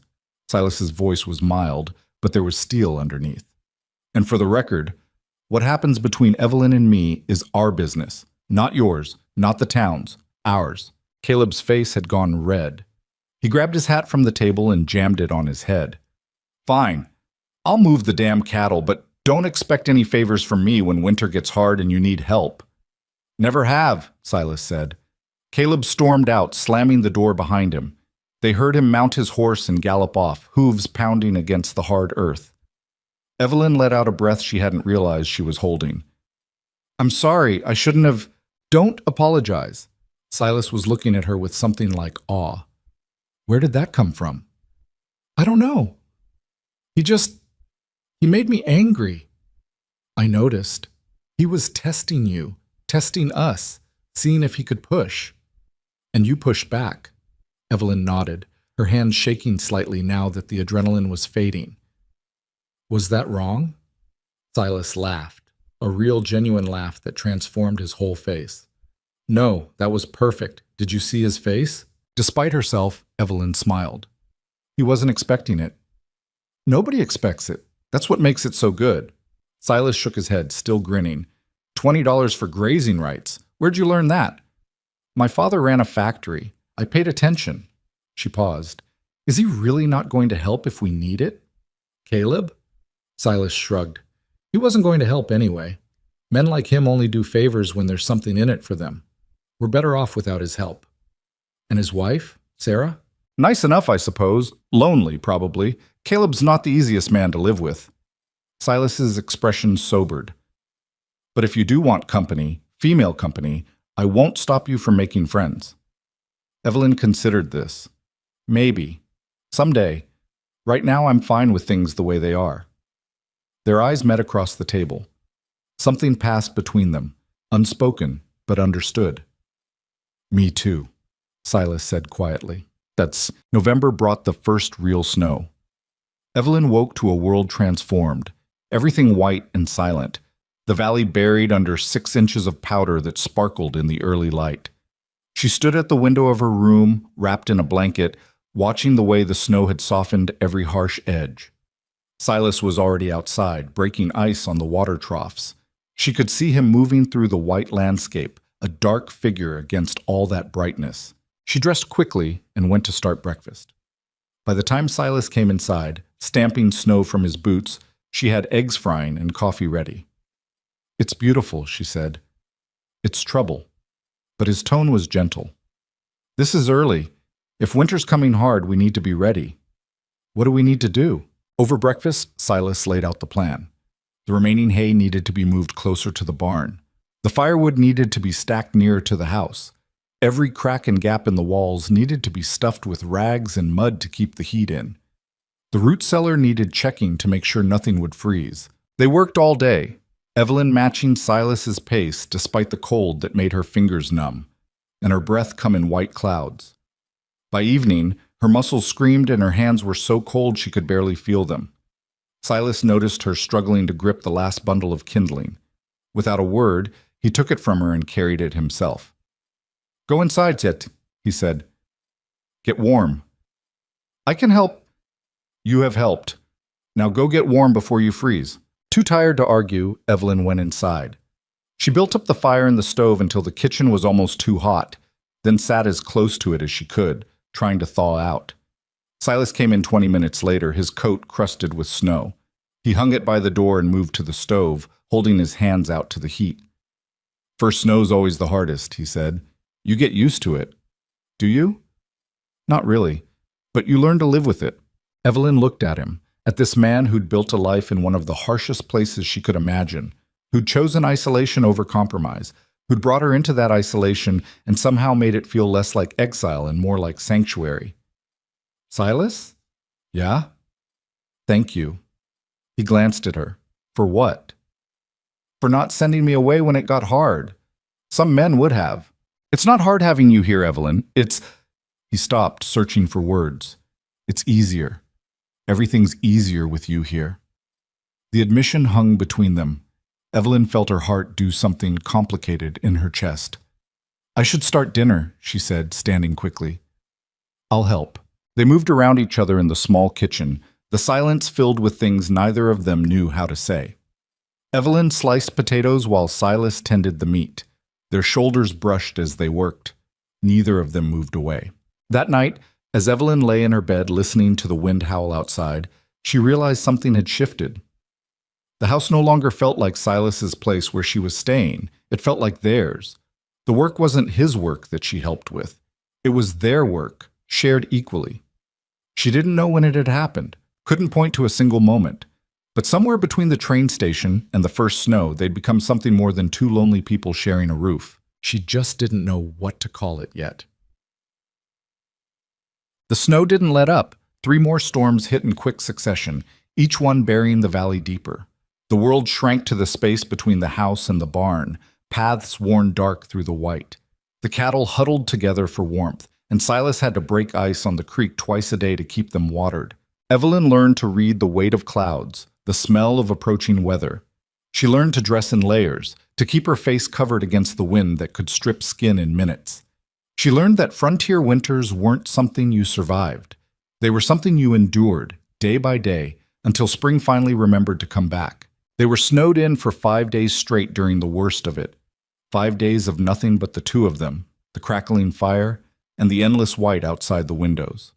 On the 3rd day, Silas taught her to play cards. They sat at the kitchen table with a battered deck he'd had for years, betting matches that they'd strike and toss into the fire. Evelyn turned out to be better at poker than either of them expected. You're cheating, Silas accused after she won the 5th hand in a row. I am not. Then how? You have a tell. She laid down her cards. Every time you have a good hand, your left eye twitches. Just a little. Silas touched his eye self-consciously. It does not. It does. You just did it. He stared at her, then burst out laughing. How long have you known? Since the 2nd game. And you didn't tell me? You didn't ask. Evelyn grinned, sweeping the pile of matches toward her. That's 7 you owe the fire. You're ruthless. I learned from the best. She started shuffling the cards again. Another round? They played until the lamp oil ran low and Evelyn's eyes started to droop. Silas won the last 3 hands, whether because Evelyn was tired or because he'd learned to control his tell, she wasn't sure. On the 4th day, the roof started leaking. Silas heard it first. A steady drip, drip, drip in the corner of the main room. He looked up and swore. How bad? Evelyn asked. Bad enough. He grabbed a bucket and positioned it under the leak. Snow's too heavy on the roof. I need to get up there and clear some of it off. In this weather? Don't have a choice. If the roof caves, we've got bigger problems than a leak. Evelyn watched him bundle up, coat, gloves, hat pulled low, and head outside with a shovel. She stood at the window, her breath fogging the glass, watching as he climbed onto the roof and started pushing snow off in heavy sheets. He'd been up there for maybe 20 minutes when his foot slipped. Evelyn's heart stopped as she saw him slide toward the edge, arms windmilling. At the last second, he caught the chimney and hauled himself back to safety. She was out the door before she could think, running through snow that came up to her knees. Silas! He looked down at her, surprised. I'm fine. Get down from there. I need to finish. Now! Something in her voice made him pause. He made his way carefully to the edge and climbed down, dropping the last few feet into the snow beside her. Evelyn grabbed his coat with both hands. You could have died. I didn't. You could have. Her voice was shaking. You could have fallen and broken your neck, and I would have been standing at the window watching, and there wouldn't have been anything I could do. Evelyn. He caught her wrist gently. I'm all right, see? I'm right here. She looked up at him, this man who'd become her whole world without her quite noticing, and felt something crack open inside her chest. I can't lose you, she whispered. Silas went very still. Snow fell between them, soft and silent. You won't, he said finally. You don't know that. No, but I'm not planning on going anywhere. They stood there in the snow, close enough that she could feel the warmth of him despite the cold. His hands were still on her wrists, hers still gripping his coat. Neither of them moved. We should go inside, Silas said quietly, before we both freeze. Evelyn nodded, but didn't let go. The roof can wait until the weather clears. Come on. He guided her back to the house, his hand on her elbow. Once inside, he insisted she sit by the fire while he made tea. Her hands were shaking, from cold or fear or something else entirely, she wasn't sure. Silas pressed a cup into her hands and sat down beside her. They didn't speak, just sat together, watching the fire, listening to the leak drip into the bucket. That night, Evelyn couldn't sleep. She lay in bed, staring at the ceiling, replaying the moment she'd seen him slip. The terror that had gripped her, the way her body had moved before her mind caught up, driven by a single desperate thought. Not him. Not him. Not him. When had he become so essential? When had the thought of losing him become unbearable? She knew the answer, even if she didn't want to admit it. It had been happening all along. Every shared meal, every quiet evening, every time he'd looked at her like she mattered, like she was more than just suitable or unsuitable, more than a name on a form, more than someone who could be sent away when she failed to measure up. He'd looked at her like she was necessary, and somewhere along the way, he'd become necessary too. The weather broke on the 6th day. The sun came out, brilliant and blinding on all that white. Silas went back up on the roof and finished clearing it while Evelyn watched from the ground, her heart in her throat the entire time. When he climbed down safely, she had to resist the urge to throw her arms around him. See, he said, told you I'd be fine. Don't do that to me again. Can't promise that. Ranch work's dangerous. Then be more careful. He studied her face, something shifting in his expression. I will. I promise I'll try. It was enough. That afternoon, while the sun was still high, Silas saddled Della and announced he was riding to the creek to check on the cattle. I'll come with you, Evelyn said. You don't have to. I want to. They rode together through the snow-covered valley, Evelyn sitting behind Silas the way she had that first night. But this time, her arms wrapped around his waist felt natural. Right. The cattle were bunched together in a sheltered spot near the creek, their breath steaming in the cold air. Silas counted them twice to make sure none had wandered off or died in the storm. All accounted for, he said finally. That's lucky. Is it always this hard? Evelyn asked. Winter? Sometimes worse, sometimes better. You never know until you're in it. He turned Della back toward home. But we made it through this one. We did. The word hung between them. We. They rode back as the sun started to set, painting the snow pink and gold.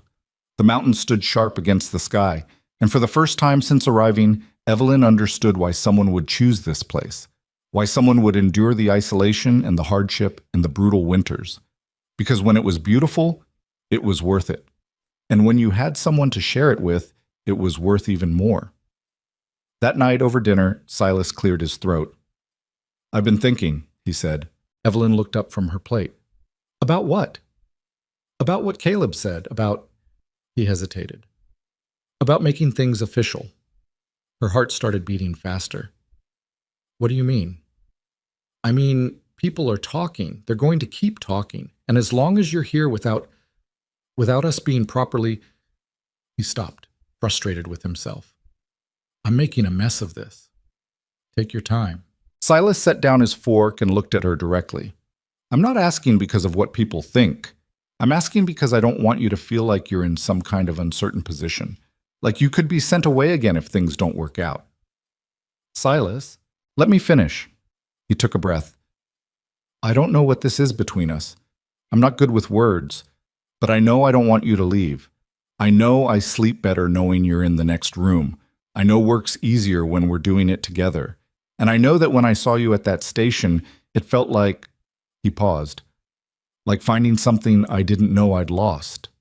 Evelyn's throat tightened. "So I'm asking," Silas continued, "if you'd consider marrying me. Not because you have to, not because the town expects it, but because maybe we could build something real here, together." The firelight flickered between them. Outside, an owl called. "Can I think about it?" Evelyn asked quietly. Silas nodded, though she could see the disappointment flicker across his face. "Of course. Take all the time you need." That night, Evelyn lay awake again, but this time it wasn't fear keeping her up. It was possibility. She thought about Thomas, about the promises he'd made and broken, about her sister's pitying looks, about the agency's rejection, about every time she'd been told she wasn't good enough, young enough, suitable enough. And then she thought about Silas, about the way he'd stood up to Pritchard without knowing her, about the quiet strength in his hands when he worked, about the way he'd taught her to read the weather and play cards and see the beauty in this hard land, about the way he'd never once made her feel like she had to earn her place. She thought about what it would mean to stay, to put down roots in this valley, to tie her life to his, officially and permanently. She thought about what it would mean to leave. The choice, she realized, wasn't as hard as she'd expected. She found him in the barn the next morning, working on a broken harness. The leather had cracked in the cold, and he was trying to splice it back together with careful, methodical stitches. "Yes," she said. Silas looked up, confusion crossing his face. "What?" "Yes. I'll marry you." The needle slipped from his fingers. He stared at her for a long moment, like he wasn't sure he'd heard right. "You're sure?" "I'm sure." He stood slowly, setting the harness aside. "You don't have to decide right now. I meant what I said about taking time. I've had enough time." Evelyn stepped closer. "I've had 34 years of time. I know what I want." "And that's this place? Me?" She met his eyes. "Yes." Silas exhaled, and she saw the tension drain from his shoulders. He crossed the distance between them in 3 strides and took her hands in his. They were warm despite the cold, rough with calluses, real. "When?" he asked. "Whenever you want." "Next week? We could ride into town, find the minister." "Next week is fine." They stood there in the barn, holding hands like awkward teenagers, neither quite sure what came next. Finally, Silas laughed, a short, disbelieving sound. "I didn't think you'd say yes," he admitted. "Why not?" "Because you're smart, and marrying me isn't particularly smart." Evelyn squeezed his hands. "Maybe I'm tired of being smart. Maybe I want to be happy instead." Something shifted in his expression, something tender and raw. He lifted one of her hands and pressed his lips to her knuckles, a chaste gesture, almost old-fashioned, but it made her breath catch anyway. "I'm going to try," he said quietly, "to make you happy. I don't know if I'll be good at it, but I'm going to try. That's all I ask." They stood there a moment longer, then Silas cleared his throat and stepped back, his ears slightly red. "I should finish this harness, and I should start breakfast." "Right." Neither of them moved. Evelyn smiled. "This is going to take some getting used to." "Yeah," Silas said, returning her smile. "It is." "What?" The week passed in a blur of preparation. Silas rode into town alone one afternoon to speak with the minister and file the necessary paperwork. He came back looking grim. "What happened?" Evelyn asked. "Nothing, just people have opinions." "What kind of opinions?" Silas hung his coat by the door. "The minister wanted to make sure I understood what I was doing, that I wasn't being, and I quote, led astray by misguided compassion." Evelyn's jaw tightened. "What did you tell him?" "That my reasons were my own, and if he didn't want to perform the ceremony, I'd find someone who would." Silas ran a hand through his hair. "He backed down after that, said he'd do it Saturday afternoon." "Did he say anything else?" "He suggested we have a proper engagement period, 6 months, maybe a year, so people could get used to the idea." Silas's voice was flat. "I told him we'd be there Saturday at 2 o'clock and hung up before he could argue." Evelyn moved to the stove, suddenly needing something to do with her hands. Maybe he has a point. Maybe we are rushing. Are you having second thoughts? No, but everyone seems to think this is a mistake. Silas crossed the room and turned her to face him. Evelyn, look at me. She did. Do you want to marry me? Yes. Then that's all that matters. Not what the minister thinks. Not what the town thinks. Not what anyone thinks except us.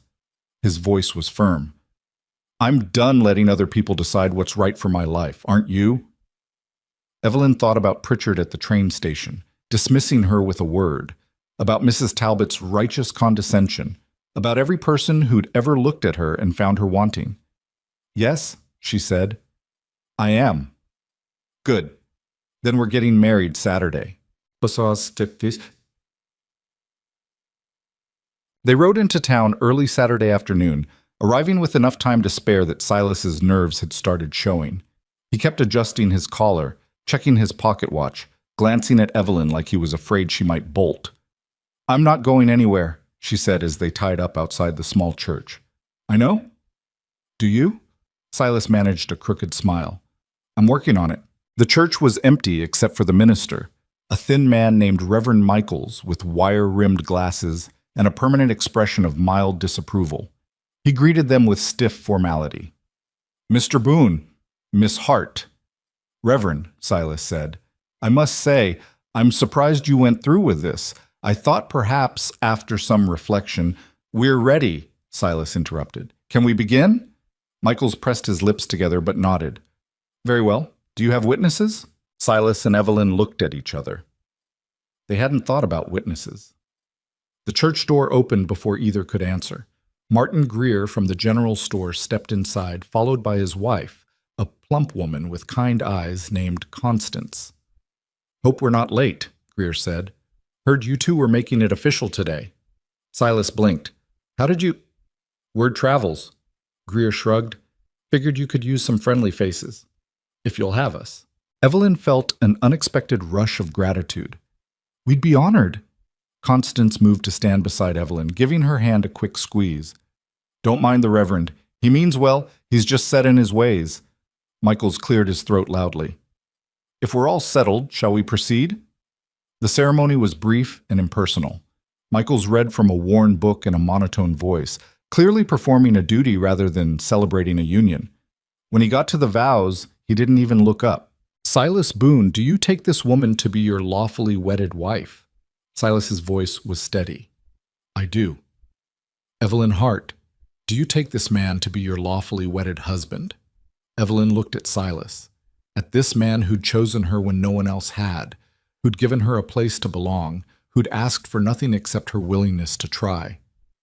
I do. By the power vested in me, I pronounce you man and wife. Michaels closed the book with a snap. You may kiss the bride. Silas hesitated, clearly unsure. Evelyn solved the problem by stepping forward and pressing a quick, chaste kiss to his lips. It was over before either of them had time to think about it. Congratulations, Michaels said, though he sounded like he was wishing them luck at a funeral. I'll prepare the certificate. Greer clapped Silas on the shoulder. Well done, Boone. You got yourself a good woman. I know, Silas said quietly. Constance embraced Evelyn warmly. You come by the store any time, you hear? I know how lonely it gets out there. A woman needs friends. Thank you, Evelyn managed. They signed the certificate, Evelyn Hart becoming Evelyn Boone with 3 strokes of a pen, and accepted awkward congratulations from the Greers. Michaels watched the whole proceeding with barely concealed disapproval. As they were leaving, the Reverend called out, Mrs. Boone? Evelyn turned. I hope, he said carefully, that you prove me wrong. It wasn't quite a blessing, but it wasn't quite a curse either. I intend to, Evelyn said. On. They rode back to the ranch in silence. The sun was setting by the time they crested the final ridge, painting the valley in shades of amber and rose. Silas helped Evelyn down from the horse, and for a moment they just stood there, looking at the house. Well, Silas said, we did it. We did. You're officially stuck with me now. Evelyn smiled. I suppose I am. They went inside. The house looked the same as it had that morning. Same sparse furniture, same cold stove, same quiet emptiness waiting to be filled. But something had shifted. This wasn't just Silas's house anymore, or even a place where Evelyn was staying. This was theirs. Silas lit the lamp while Evelyn started a fire in the stove. They moved around each other with practiced ease, falling into the comfortable rhythms they'd developed over the past months. It should have felt momentous, this first evening as husband and wife, but instead it felt natural. Right. You hungry? Evelyn asked. Not particularly. Me neither. They ended up sitting at the kitchen table with coffee, neither quite sure what to do with themselves. The awkwardness from the barn a week ago had returned, amplified by the weight of what they'd just done. I can sleep in the barn tonight, Silas offered. If you want. Give you time to adjust. Evelyn looked at him, this man who'd just married her and was now offering to sleep in the barn. Silas, we're married. I know, but I don't want you to feel pressured. We can take things slow. How slow? As slow as you need. She reached across the table and took his hand. I don't need slow, I need honest. Can you give me that? Always. Then tell me what you want, not what you think I want to hear, what you actually want. Silas was quiet for a long moment, his thumb tracing circles on the back of her hand. When he spoke, his voice was low. I want you to stay. I want to wake up every morning knowing you're here. I want to build something with you, not just the ranch, but a life. A real one. He looked up, meeting her eyes. And I want you to be happy, whatever that takes. What would make you happy? Having you here. That's enough. Just that? Just that. Evelyn stood, still holding his hand. Come on. Where? Somewhere we don't have to keep second-guessing each other. She led him to her room, her old room, she supposed, though the lines of ownership had blurred beyond recognition. They stood beside the narrow bed, hands still linked. I don't know how to do this, Evelyn admitted. Thomas and I we were engaged, but we never actually... I know. How? Just do. Silas stepped closer. We'll figure it out.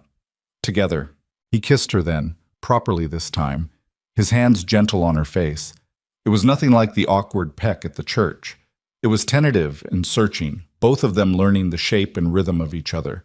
When they finally broke apart, both breathing hard, Silas rested his forehead against hers. Is this all right? He asked. Yes. You're sure? Silas, if you ask me one more time if I'm sure, I'm going to throw something at you. He laughed, the sound rumbling through his chest. Noted. They took their time, fumbling through buttons and laces with nervous hands. There was nothing smooth or practiced about it, just two people who'd spent their lives alone trying to figure out how to not be alone anymore. Later, lying in the dark with Silas's arm around her waist, Evelyn felt something settle inside her chest, a sense of belonging that had eluded her for 34 years. You awake? Silas murmured. Yeah, thank you. She turned in his arms. For what? For saying yes. For staying. For giving this a chance. Evelyn pressed a kiss to his shoulder. Thank you for asking. They fell asleep like that, tangled together in a bed that had been made for one, and for the first time in longer than either could remember, neither of them felt alone. Winter deepened its grip on the valley. December brought storms that lasted days, burying the ranch under snow that came up to the windows.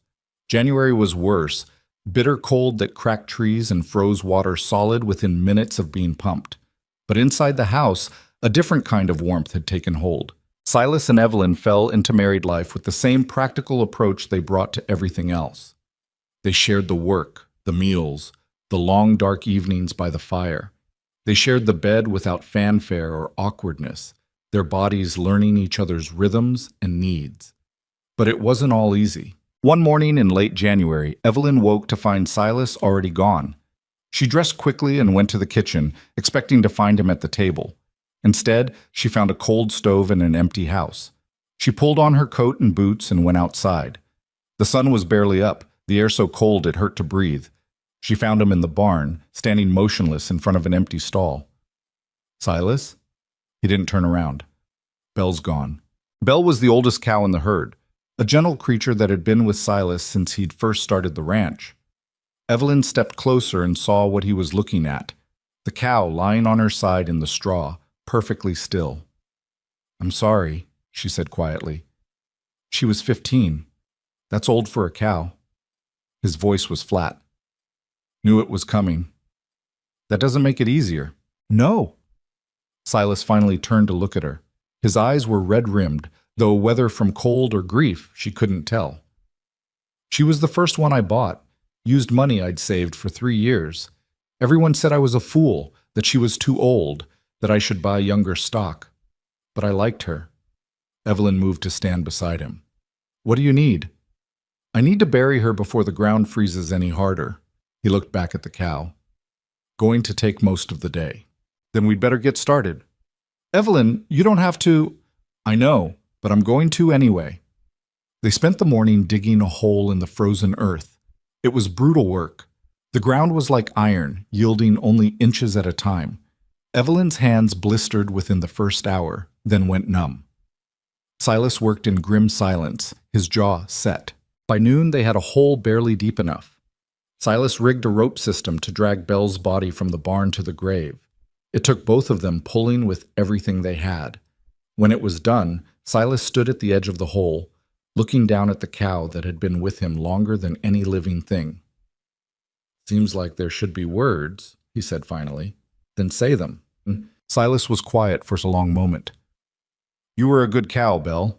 Better than I deserved. Thank you for... His voice cracked. He cleared his throat roughly. Thank you for everything. He grabbed the shovel and started filling in the hole. Evelyn helped, working until her arms shook and her breath came in ragged gasps. When the last of the dirt was tamped down, Silas drove a stake into the ground to mark the spot. They walked back to the house in silence. Inside, Evelyn started a fire while Silas sat at the table, staring at nothing. She was just a cow, he said finally. Shouldn't hurt this much. Evelyn knelt beside his chair. She wasn't just a cow. She was a part of your life, of everything you built here. It's all right to grieve her.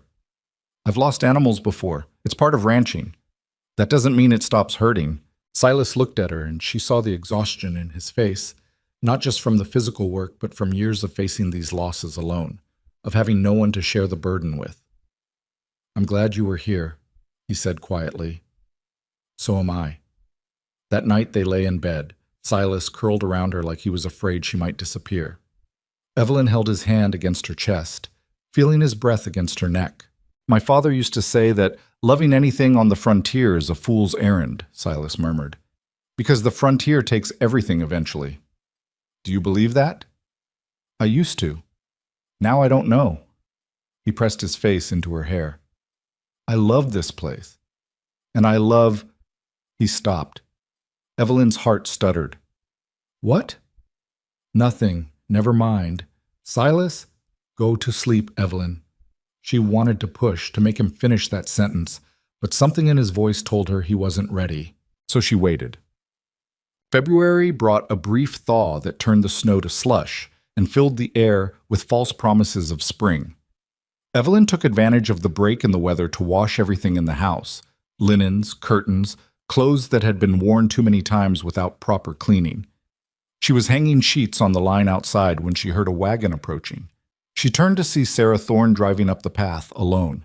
Evelyn's first instinct was to go inside and pretend she hadn't seen her, but Sarah had already spotted her and was waving. There was nothing to do but wave back. Sarah climbed down from the wagon with surprising grace, given her obvious pregnancy. She was further along than Evelyn had realized. 6 months, maybe 7.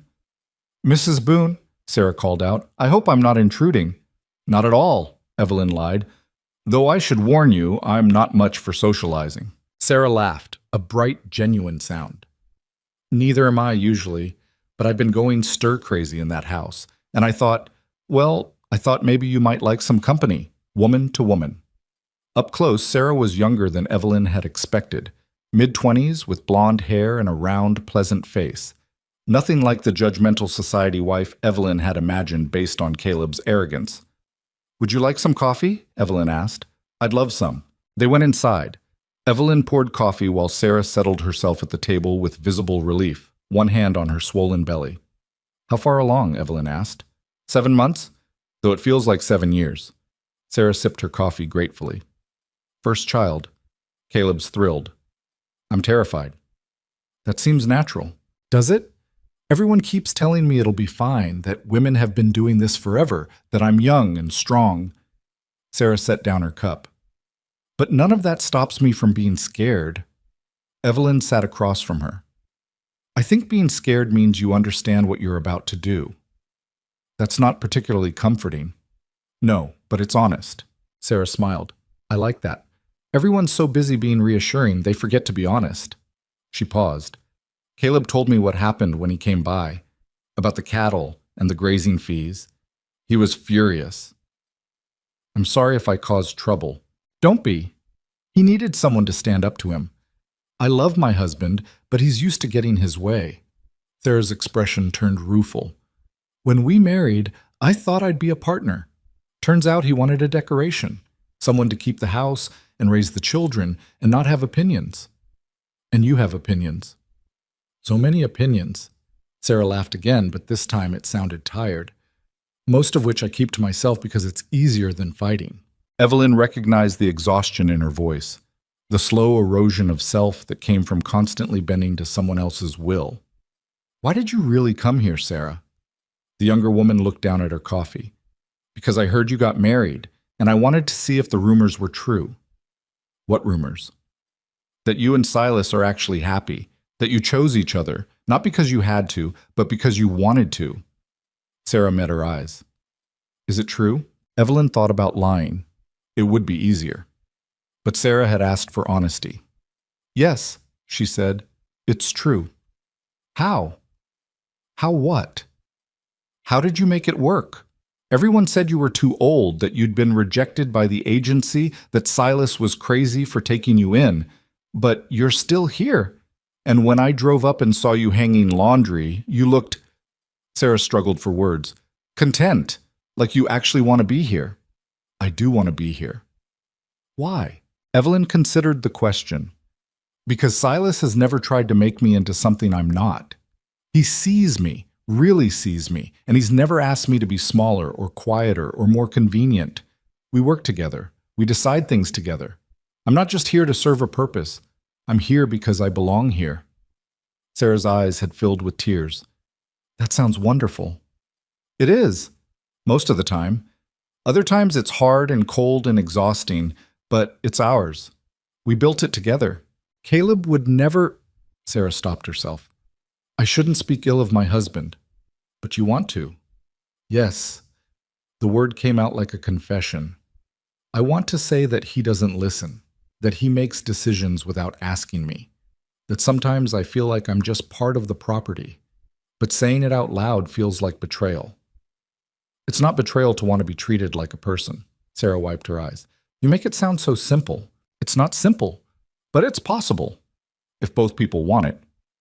They sat in silence for a moment. Then Sarah straightened, composing herself.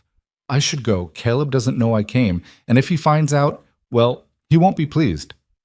You don't have to tell him. He'll find out. He always does. Sarah stood, smoothing down her dress. Thank you for the coffee and for the honesty. Come back any time, Evelyn heard herself say. If you need to talk, or just to sit somewhere you don't have to pretend. Sarah's smile was grateful. I might take you up on that. Evelyn walked her to the wagon and helped her climb up. As Sarah took the reins, she looked down at Evelyn. You're lucky, you know, to have found what you have with Silas. I know. Don't take it for granted. I won't. Sarah drove away, leaving Evelyn standing in the yard. She went back to hanging laundry, but her mind was elsewhere. She thought about Sarah, trapped in a marriage that diminished her. She thought about her own marriage, still so new and uncertain. She thought about the difference between being needed and being wanted, between obligation and choice. When Silas came back from checking the cattle that evening, Evelyn met him at the door. Sarah Thorne came by today. Silas's eyebrows rose. Caleb's wife? What did she want? To talk. Evelyn helped him out of his coat. She's lonely, I think, and maybe a little lost. That's rough. Yes. Evelyn hesitated. Silas, can I ask you something? Anything. Do you ever regret it? Marrying me? He went very still. No. Why would you ask that? Because sometimes I worry that you felt obligated. That you married me out of some misguided sense of duty, and now you're stuck with a woman you never really wanted. Silas cupped her face in his hands. Listen to me. I married you because I wanted to, not because I had to, not because the town expected it, because every day with you is better than any day I had before you. Do you understand? I'm trying to. Then try harder, because I'm not good at saying these things, and I need you to believe me when I do. He pressed his forehead against hers. You're not something I'm stuck with, Evelyn. You're the best thing that ever happened to me. Her throat tightened. You mean that? Every word. She kissed him then, pouring into it all the words she didn't know how to say. When they finally broke apart, both breathing hard, Silas smiled. What was that for? For being exactly who you are. That night lying in the dark, Silas finally finished the sentence he'd started weeks ago. I love you, he said quietly. I think I have for a while. I just didn't know how to say it. Evelyn turned to face him. Say it again. I love you. Again. I love you, Evelyn Boone. She kissed him softly. I love you too. And for the first time in either of their lives, those words meant exactly what they were supposed to mean. March arrived with mud and melting snow. The world turned brown and soggy, the yard a mess of churned earth and half-frozen puddles. But underneath the ugly transition, Evelyn could feel spring gathering itself. The chickens started laying more eggs. The cattle began to move more freely, no longer huddled against the cold. And one morning, Evelyn woke to the sound of birds she hadn't heard in months. Spring's coming, Silas said over breakfast. How can you tell? The air's different, softer. Evelyn smiled. You and your weather predictions. Haven't been wrong yet. No, she agreed. You haven't. They spent the morning planning the garden. What to plant, where to plant it, how much seed they'd need. Silas had ordered supplies from a catalog, and they were due to arrive any day. I was thinking, he said, tracing patterns in the dirt floor with his boot. Maybe this year we expand, plant more than we need, sell the extra in town. That's a good idea? And maybe, he hesitated, maybe we think about getting a few more cattle, building up the herd. Planning for the future? Something like that. He looked at her. Unless you think it's too soon. I think it's exactly the right time. They were still discussing plans when they heard a wagon approaching. Silas went to the window and frowned. It's Greer, from the store. They went outside to meet him. Martin Greer climbed down from his wagon, his expression serious. Silas, Evelyn, sorry to drop by unannounced, but I thought you should know. There's talk in town. Silas's jaw tightened. What kind of talk? The bad kind. Some folks are saying you two aren't really married, that you made the whole thing up to quiet the gossip. Greer looked uncomfortable. Michaels isn't helping. He's been telling anyone who'll listen that he only performed the ceremony under duress, that he has concerns about the legitimacy of the union. Evelyn felt cold fury settle in her stomach. We have a certificate. We signed it. There were witnesses. I know. Constance and I were there. But Michaels is saying the whole thing was irregular, that proper protocols weren't followed. Greer shook his head. I'm sorry. I know it's nonsense, but people are listening. Let them listen, Silas said flatly. We know the truth. The truth doesn't always matter when people want to believe something else. Greer pulled an envelope from his coat. I brought your certificate. Thought you should keep it somewhere safe, in case anyone tries to challenge it. Silas took the envelope. Thanks, Martin. There's more. Greer glanced at Evelyn. Mrs. Talbot's been organizing, getting women together to pray for your souls. She's convinced you're living in sin and leading Silas astray. Evelyn laughed, a sharp, bitter sound. Of course she is. I'd ignore it if I were you. Talbot's always looking for something to be righteous about. But I wanted you to know what you're dealing with. Greer climbed back onto his wagon. For what it's worth, Constance and I think you two are good together. Don't let the gossips convince you otherwise. After he left, Silas and Evelyn stood in the yard, the certificate clutched in Silas's hand. We should have expected this, Evelyn said. Doesn't make it any easier. No. Silas looked at her. What do you want to do? What can we do?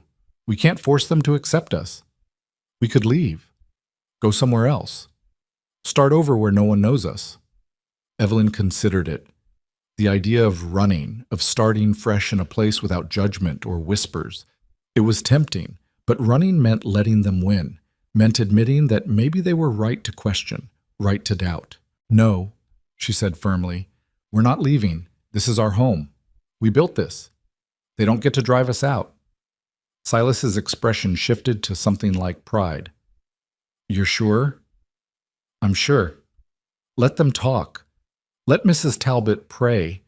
We know the truth, that has to be enough. He pulled her close, kissing the top of her head. Have I mentioned that I love you? Once or twice? Good.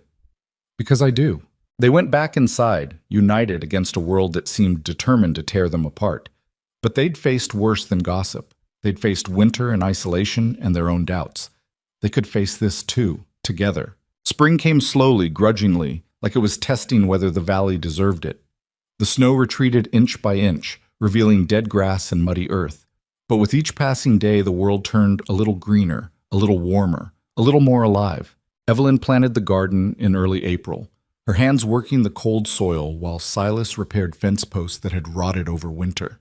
They worked side by side most days now, the division between his work and hers blurring until it was just their work, shared equally. The gossip in town hadn't stopped. If anything, it had intensified. Mrs. Talbot's prayer group had grown to include half a dozen women, all of them convinced that Evelyn and Silas were living examples of moral decay. Reverend Michaels had started preaching sermons about the sanctity of proper marriage, though he never mentioned them by name. He didn't have to. But something unexpected had happened. For every person who whispered behind their hands, there was someone else who nodded in quiet approval. Martin and Constance Greer made a point of greeting them warmly whenever they came to town. The blacksmith, a gruff man named Otto, had stopped Silas one afternoon to say he admired a man who made his own choices. Even old Vernon Kemp, who spent most of his time whittling on the bench outside the saloon, had muttered something about how the world needed more people willing to stand up for what they wanted. The valley was choosing sides, and Silas and Evelyn were discovering they had more allies than they'd thought. One morning in late April, Sarah Thorne showed up at the ranch again. This time she wasn't alone. She brought another woman, younger, barely 20, with red hair and freckles and a nervous energy that filled the whole kitchen. "This is Emma," Sarah said. "Emma Pritchard. She's Howard Pritchard's niece." Evelyn nearly dropped the coffee pot. "Pritchard's niece?" Emma flushed. "I know, I'm sorry. I know what my uncle did to you. It was wrong." "Why are you here?" "Because I need to talk to someone who understands." Emma's hands twisted in her lap. "I'm engaged. To a man in Denver my uncle arranged for me. He's 43, I'm 20. I've never met him, but Uncle Howard says it's a good match, that I should be grateful." Evelyn's stomach turned. "And you're not?" "I'm terrified." Emma's voice cracked. "I don't want to marry a stranger. I don't want to be sent away to make someone else happy. But Uncle Howard says I don't have a choice, that this is what women do. We go where we're sent, and we make the best of it." Sarah reached over and squeezed Emma's hand. "I told her about you, about how you refused to be sent back, about how you made your own choice." Evelyn sat down across from Emma. "What do you want me to tell you?" "I don't know. That it's possible? That I can say no?" Emma looked up, her eyes desperate. "Everyone keeps telling me I'm being foolish, that I should be happy someone wants to marry me at all, but I don't feel happy. I feel like I'm being sold." The words hit too close to home. Evelyn remembered standing on that train platform, waiting to be shipped back like defective merchandise. Remembered the weight of other people's expectations crushing down on her. "You can say no," Evelyn said firmly. "It won't be easy. People will judge you. They'll say you're selfish or foolish or ungrateful. But you can say no." "And then what? Where do I go? What do I do?" "I don't know. That's the hard part. Saying no means figuring out your own path instead of following someone else's." Evelyn leaned forward. "But I can tell you this, living a life you chose, even if it's hard, is better than living a life someone else chose for you." Emma's eyes filled with tears. "I'm scared." "That's normal. I was scared too." "But you had Silas. You had someone waiting for you." "No, I didn't. I had a man I'd never met who stopped me from getting on a train. I had no idea if it would work out. I just knew I couldn't get back on that train and spend the rest of my life wondering what might have been. Evelyn's voice softened. You're the only one who can decide what you can live with. But whatever you decide, make sure it's your decision, not your uncle's, not society's, yours. Sarah and Emma left an hour later, Emma still uncertain, but looking slightly less broken. After they'd gone, Silas came in from the barn and found Evelyn sitting at the table, staring at nothing. You all right? He asked. I don't know, that girl, Emma. She reminded me of myself a year ago. You helped her. Did I? All I did was tell her she could choose. I didn't give her any answers. Silas sat down beside her. Sometimes that's the most important thing you can give someone. Permission to choose. Evelyn looked at him. Is that what you gave me? At the train station? I tried to. I wanted you to know you had options. That you weren't just cargo being sent back. He reached for her hand. Did it work? She laced her fingers through his. Yes, it worked. Oh, May brought warmth that finally felt real. The garden began to sprout, tentative green shoots pushing up through the dark soil. Evelyn checked on them every morning, marveling at the fact that things she'd planted were actually growing. The cattle had calved, adding 6 new members to the herd. Silas spent long days moving them to better grazing, coming home exhausted but satisfied. The ranch was thriving in a way it hadn't in years, and both of them knew it was because there were 2 of them now, sharing the burden. One afternoon, a stranger rode up to the house. He was young, maybe mid-20s, with dusty clothes and a nervous expression. Evelyn met him on the porch. Help you? She asked. I'm looking for Mrs. Boone, Evelyn Boone. That's me. The young man dismounted and pulled an envelope from his saddlebag. I have a letter for you, from Philadelphia. Evelyn's heart sank. She knew that handwriting. Margaret. She paid the courier and took the letter inside. She stared at it for a long time before opening it. The letter was brief and cutting, exactly like her sister. Evelyn, I heard through mutual acquaintances that you married some rancher out west after being rejected by the matrimonial agency. I must say I'm not surprised. You always did have a talent for making questionable decisions. Mother would be horrified to know you're living out there in the wilderness with a man you barely know. But then again, Mother had standards. I hope you're happy with your choice, though I suspect in a few years you'll realize what you've thrown away. Respectability, family, any chance at a decent life. Don't bother writing back. We have nothing more to say to each other. Margaret Evelyn read it twice, feeling the familiar sting of her sister's disapproval. Then she walked to the stove and held the letter over the flame until it caught fire. She dropped it into the firebox and watched it burn. Silas found her standing there, staring at the ashes. What was that? A letter from my sister, telling me what a disappointment I am. Evelyn? She's right, in a way. I did throw away everything she values. Respectability, family connections, the chance to live a safe, predictable life. Evelyn turned to face him. And I don't regret a single second of it. Silas pulled her into his arms.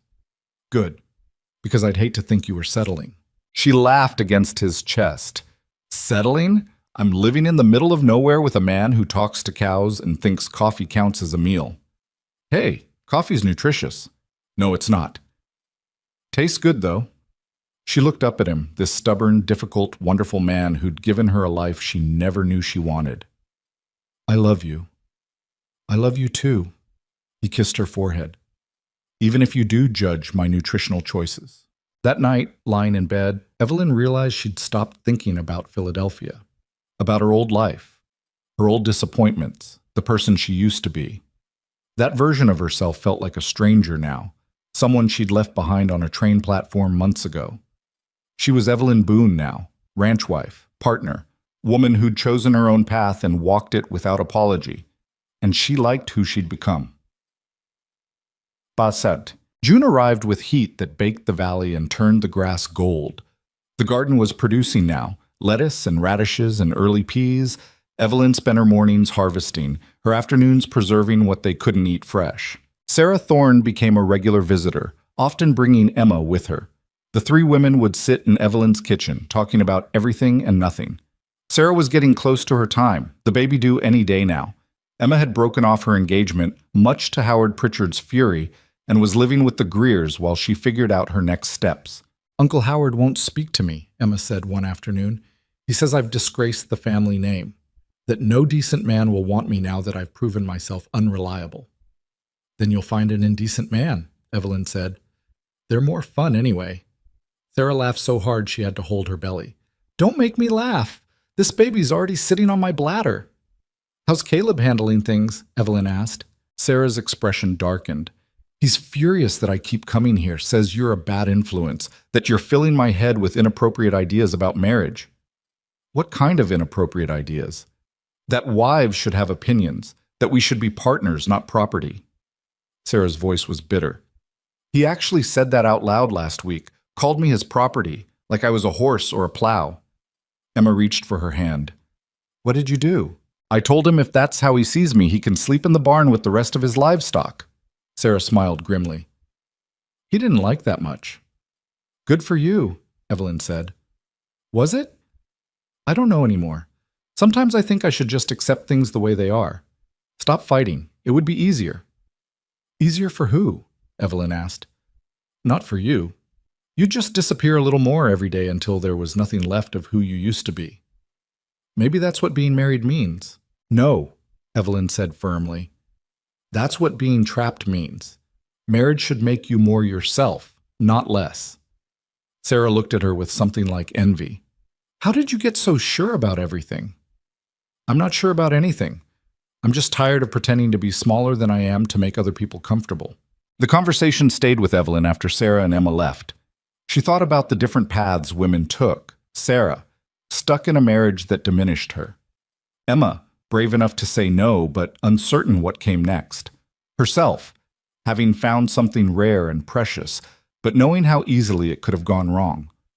That night, she told Silas about the conversation.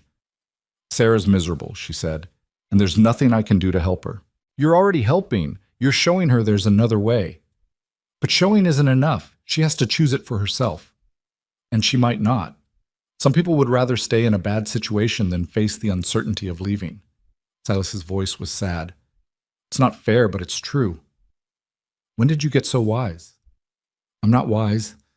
I'm just old enough to know that you can't save people who don't want to be saved." Evelyn leaned against him. "I hate that you're right." "Me too."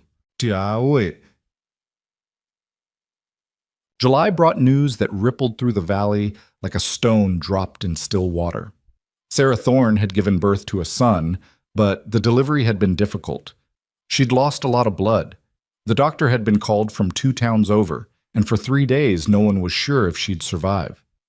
Evelyn heard the news from Constance Greer and immediately wanted to go to her, but Silas stopped her. "Caleb won't let you in. You know that." "I don't care what Caleb wants. Sarah's my friend, and she's his wife. He controls who sees her." Silas's face was grim. "I'm sorry, Evelyn, but that's the way it is." Evelyn paced the kitchen like a caged animal, furious and helpless. She sent notes through the Greers asking about Sarah's condition, begging to be allowed to visit. All of them went unanswered.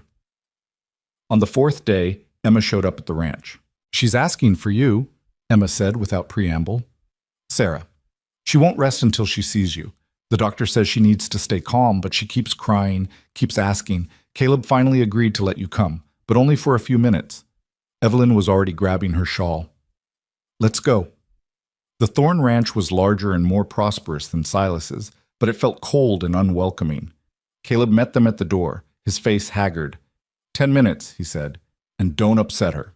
Evelyn pushed past him without answering. Sarah's room was dim, curtains drawn against the July heat. She lay in bed, so pale she almost blended with the sheets. The baby slept in a cradle beside her, tiny and red-faced. "Evelyn," Sarah whispered. Evelyn pulled a chair close and took Sarah's hand. It was cold despite the heat. "I'm here. I thought I was going to die." "But you didn't." "No. But I came close." Sarah's eyes filled with tears. "And all I could think was that I'd wasted my whole life trying to be what everyone else wanted, that I'd never once done what I wanted." "Sarah, let me finish, please." Sarah gripped Evelyn's hand tighter. "You were right. About everything. Marriage shouldn't make you disappear. It shouldn't make you feel like you're less than you were. And I've been disappearing for 3 years. What are you going to do? I don't know yet. But I know I can't keep living like this. I can't raise my son to think this is what love looks like. Sarah's voice strengthened. I want him to grow up seeing parents who respect each other, who choose each other every day, like you and Silas. Evelyn felt her throat tighten. We're not perfect. No, but you're real, and that's better than perfect. The door opened and Caleb stepped in. Time's up. Evelyn stood but didn't let go of Sarah's hand. I'll come back. As soon as you're strong enough for visitors. Thank you, Sarah whispered, for showing me it was possible. Outside, Caleb grabbed Evelyn's arm. What did you say to her? Nothing she didn't already know.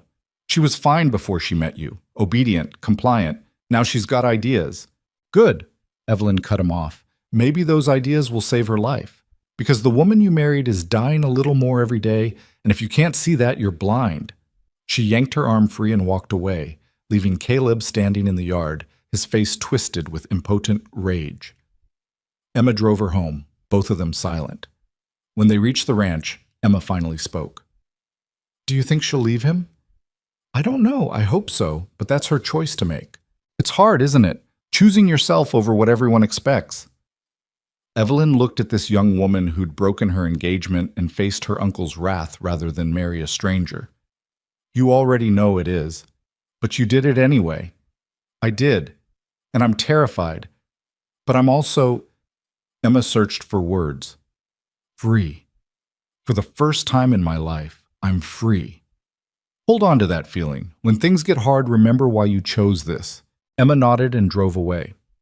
Evelyn found Silas in the barn and without a word walked into his arms. Rough day? He asked. Very. Want to talk about it? Not yet. Right now I just want to be here. With you. In this life we built. He held her close and she felt the solid reality of him. The warmth of his body, the steady rhythm of his breathing, the calluses on his hands from years of work. This was real. This was worth fighting for. This was home.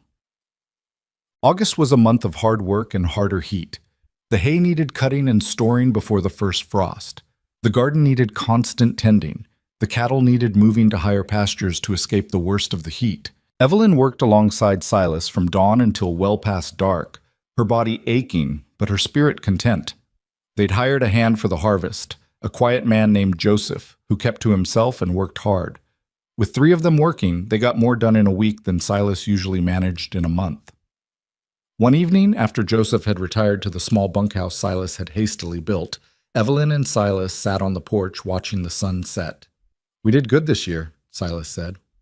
We did. Garden produced more than expected. Cattle are healthy. Got enough hay stored to get through 2 winters if we need to. Are you leading somewhere with this? Silas was quiet for a moment.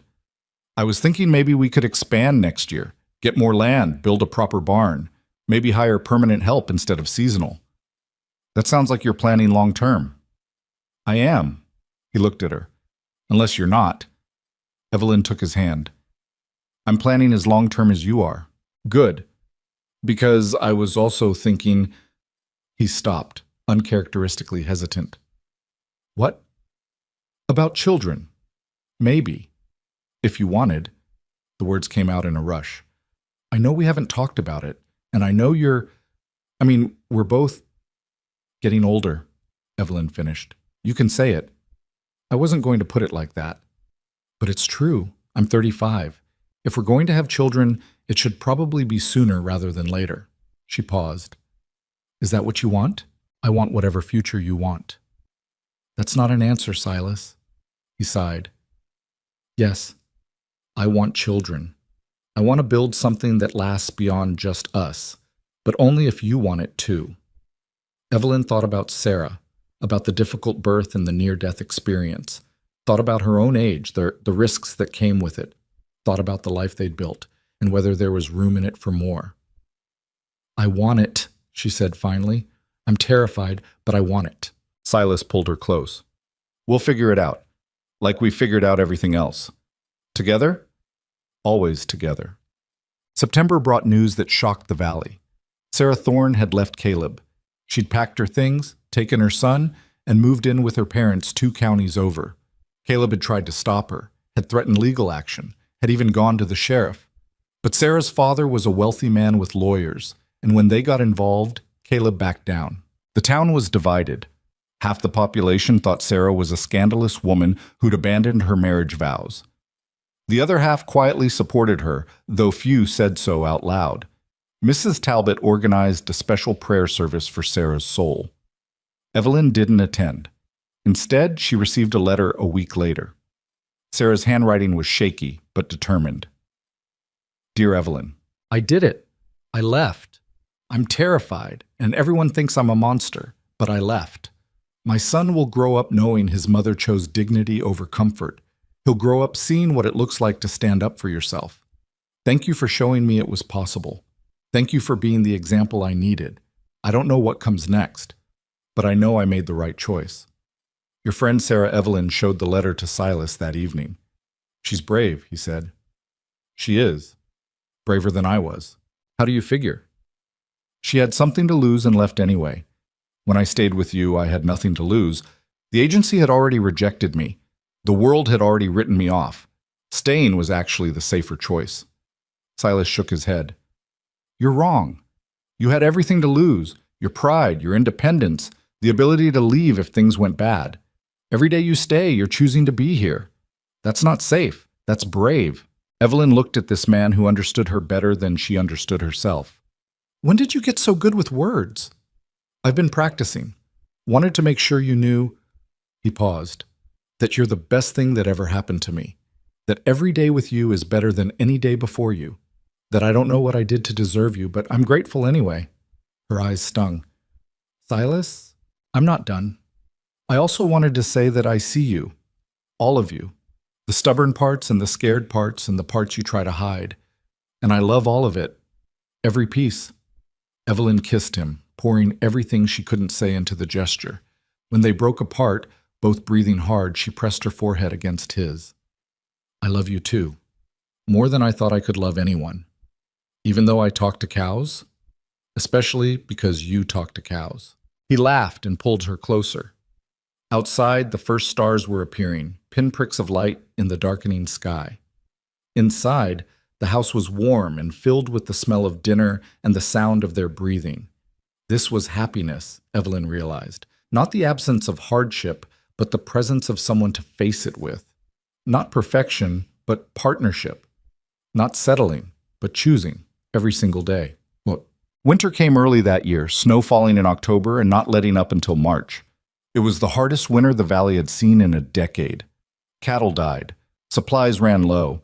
The isolation pressed down like a weight, but Silas and Evelyn weathered it together. They played cards by firelight and read books aloud and made love in the warmth of their bed while the wind howled outside. They argued sometimes about small things, about whose turn it was to break the ice on the water trough, about whether they could afford to hire more help come spring. But they always worked it out, always came back to each other. In February, Evelyn realized she was pregnant. She waited a week to be sure, then told Silas over breakfast. He dropped his coffee cup. It shattered on the floor, coffee spreading in a dark pool. He couldn't seem to finish a sentence. Yes. Silas stood so abruptly his chair fell over. He crossed to her side of the table and pulled her into his arms, burying his face in her hair. Are you happy? She asked, her voice muffled against his chest. I'm terrified. But yes, I'm happy. Me too. They stood there in the kitchen, surrounded by broken ceramic and spilled coffee, holding each other like lifelines. Spring arrived with a vengeance, melting snow flooding the creek and turning the valley into a temporary lake. But the water receded, the sun came out, and the world turned green again. Evelyn's pregnancy progressed without major complications, though the morning sickness was brutal. Silas hovered like a nervous bird, constantly asking if she needed anything, if she was all right, if he should ride for the doctor. I'm pregnant, not dying, she told him one morning after he'd interrupted her gardening for the third time to ask how she felt. I know, but Sarah nearly died, and you're older, and I'm fine. The doctor said everything looks good. Stop worrying. Can't help it. She stood and kissed him, tasting coffee and concern. I know, but try anyway. Word of the pregnancy spread through the valley. The response was mixed. Some people sent congratulations. Others sent dire warnings about the dangers of childbirth at Evelyn's age. Mrs. Talbot sent a note suggesting that perhaps this was punishment for their scandalous behavior. Evelyn burned it without showing Silas. Emma visited regularly, having taken a job at the general store and renting a room above it. She was saving money, planning to go to Denver and train as a teacher. "You inspired me," she told Evelyn, "watching you build this life. It made me realize I could build my own too." Sarah wrote from her parents' home. She was doing well, she said. Her son was growing. She'd started working with her father's business, managing accounts. Caleb had stopped trying to get her back. "I'm not going to lie," Sarah wrote. "It's hard being a woman alone with a child. People judge. But I'm learning to live with their judgment, and I'm teaching my son that sometimes the right choice is the hard choice." In September, as the leaves began to turn, Evelyn gave birth to a daughter. The labor was long and difficult. The doctor came from town and stayed for 36 hours. Silas wore a path in the floorboards from pacing. But when it was over, when the baby's cry finally filled the house, Evelyn looked down at the tiny wrinkled face and felt something shift fundamentally inside her. "She's perfect," she whispered. Silas sat beside the bed, looking at his daughter with wonder. "What should we name her?" "I was thinking Belle, after your cow." He laughed, a wet sound. "You want to name our daughter after a cow? She was important to you. She was part of what built this place." Silas touched the baby's tiny hand, watching her fingers curl around his. "Belle Boone, I like it." They sat together in the soft afternoon light, this small family they'd made against all odds. Outside, the valley stretched golden and vast. Inside, everything that mattered was right here. Shout. The years that followed weren't easy. There were hard winters and failed harvests and illnesses that scared them. Belle turned out to have her mother's stubbornness and her father's quiet determination, which made for some interesting clashes. Emma became a teacher in Denver and married a professor who respected her mind as much as her beauty. She named Evelyn as her daughter's godmother. Sarah eventually remarried, a widower with grown children who treated her as an equal partner.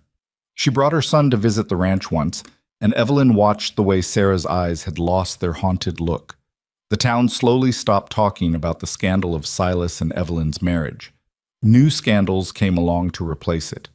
Eventually, they became just another ranch family, respected for their hard work, known for their generosity, accepted as part of the valley's fabric. But Evelyn never forgot what it had taken to get there. Never forgot standing on that train platform, waiting to be sent away. Never forgot the moment Silas had given her a choice instead of a sentence. On their 5th anniversary, they rode out to the ridge overlooking the valley. Belle was with Constance Greer for the afternoon. It was just the two of them, like it had been in the beginning. "You ever regret it?" Silas asked. "Staying here, marrying me?" Evelyn looked out at the land they'd worked together, the home they'd built, the life they'd created from nothing but stubbornness and hope. "Not once," she said. "You?" "Never." They sat in comfortable silence, watching the sun move across the sky. Evelyn thought about the woman she'd been, 34 and rejected, deemed unsuitable for frontier life. That woman seemed like a stranger now. "I was thinking," Silas said, "next spring we could add on to the house, give Belle her own room, maybe even build a proper parlor." "Planning ahead?" "Always." He took her hand. "With you, I'm always planning ahead." Evelyn squeezed his fingers. "Good, because I'm not going anywhere. Promise?" "Promise." As they rode back toward home, Evelyn thought about what they'd proven. Not to the town, not to the agency, not to anyone but themselves. That worth wasn't determined by age or circumstance. That belonging wasn't something you were given, it was something you built day by day, choice by choice. That love wasn't about being perfect or suitable or good enough. It was about being willing to try, to fail, to keep choosing each other even when it was hard. The rejected woman and the lonely rancher had become so much more than the sum of their parts. They'd become partners, parents, proof that sometimes the best things in life were the ones everyone told you were impossible. The house came into view, smoke rising from the chimney, light glowing in the windows. Home. Not because it was perfect, but because it was theirs. Evelyn had spent 34 years being told she wasn't enough. Too old, too plain, too difficult, unsuitable. But standing on that train platform, making the choice to stay, she'd proven something more important than suitability. She'd proven that the only approval that mattered was her own, and that in the end was worth more than all the acceptance the world could offer. The frontier hadn't broken her. It had given her room to become exactly who she was meant to be. And as the sun set over Red Hollow Valley, painting everything in shades of gold, Evelyn Boone smiled. She was home. She was loved. She was enough. And she always had been.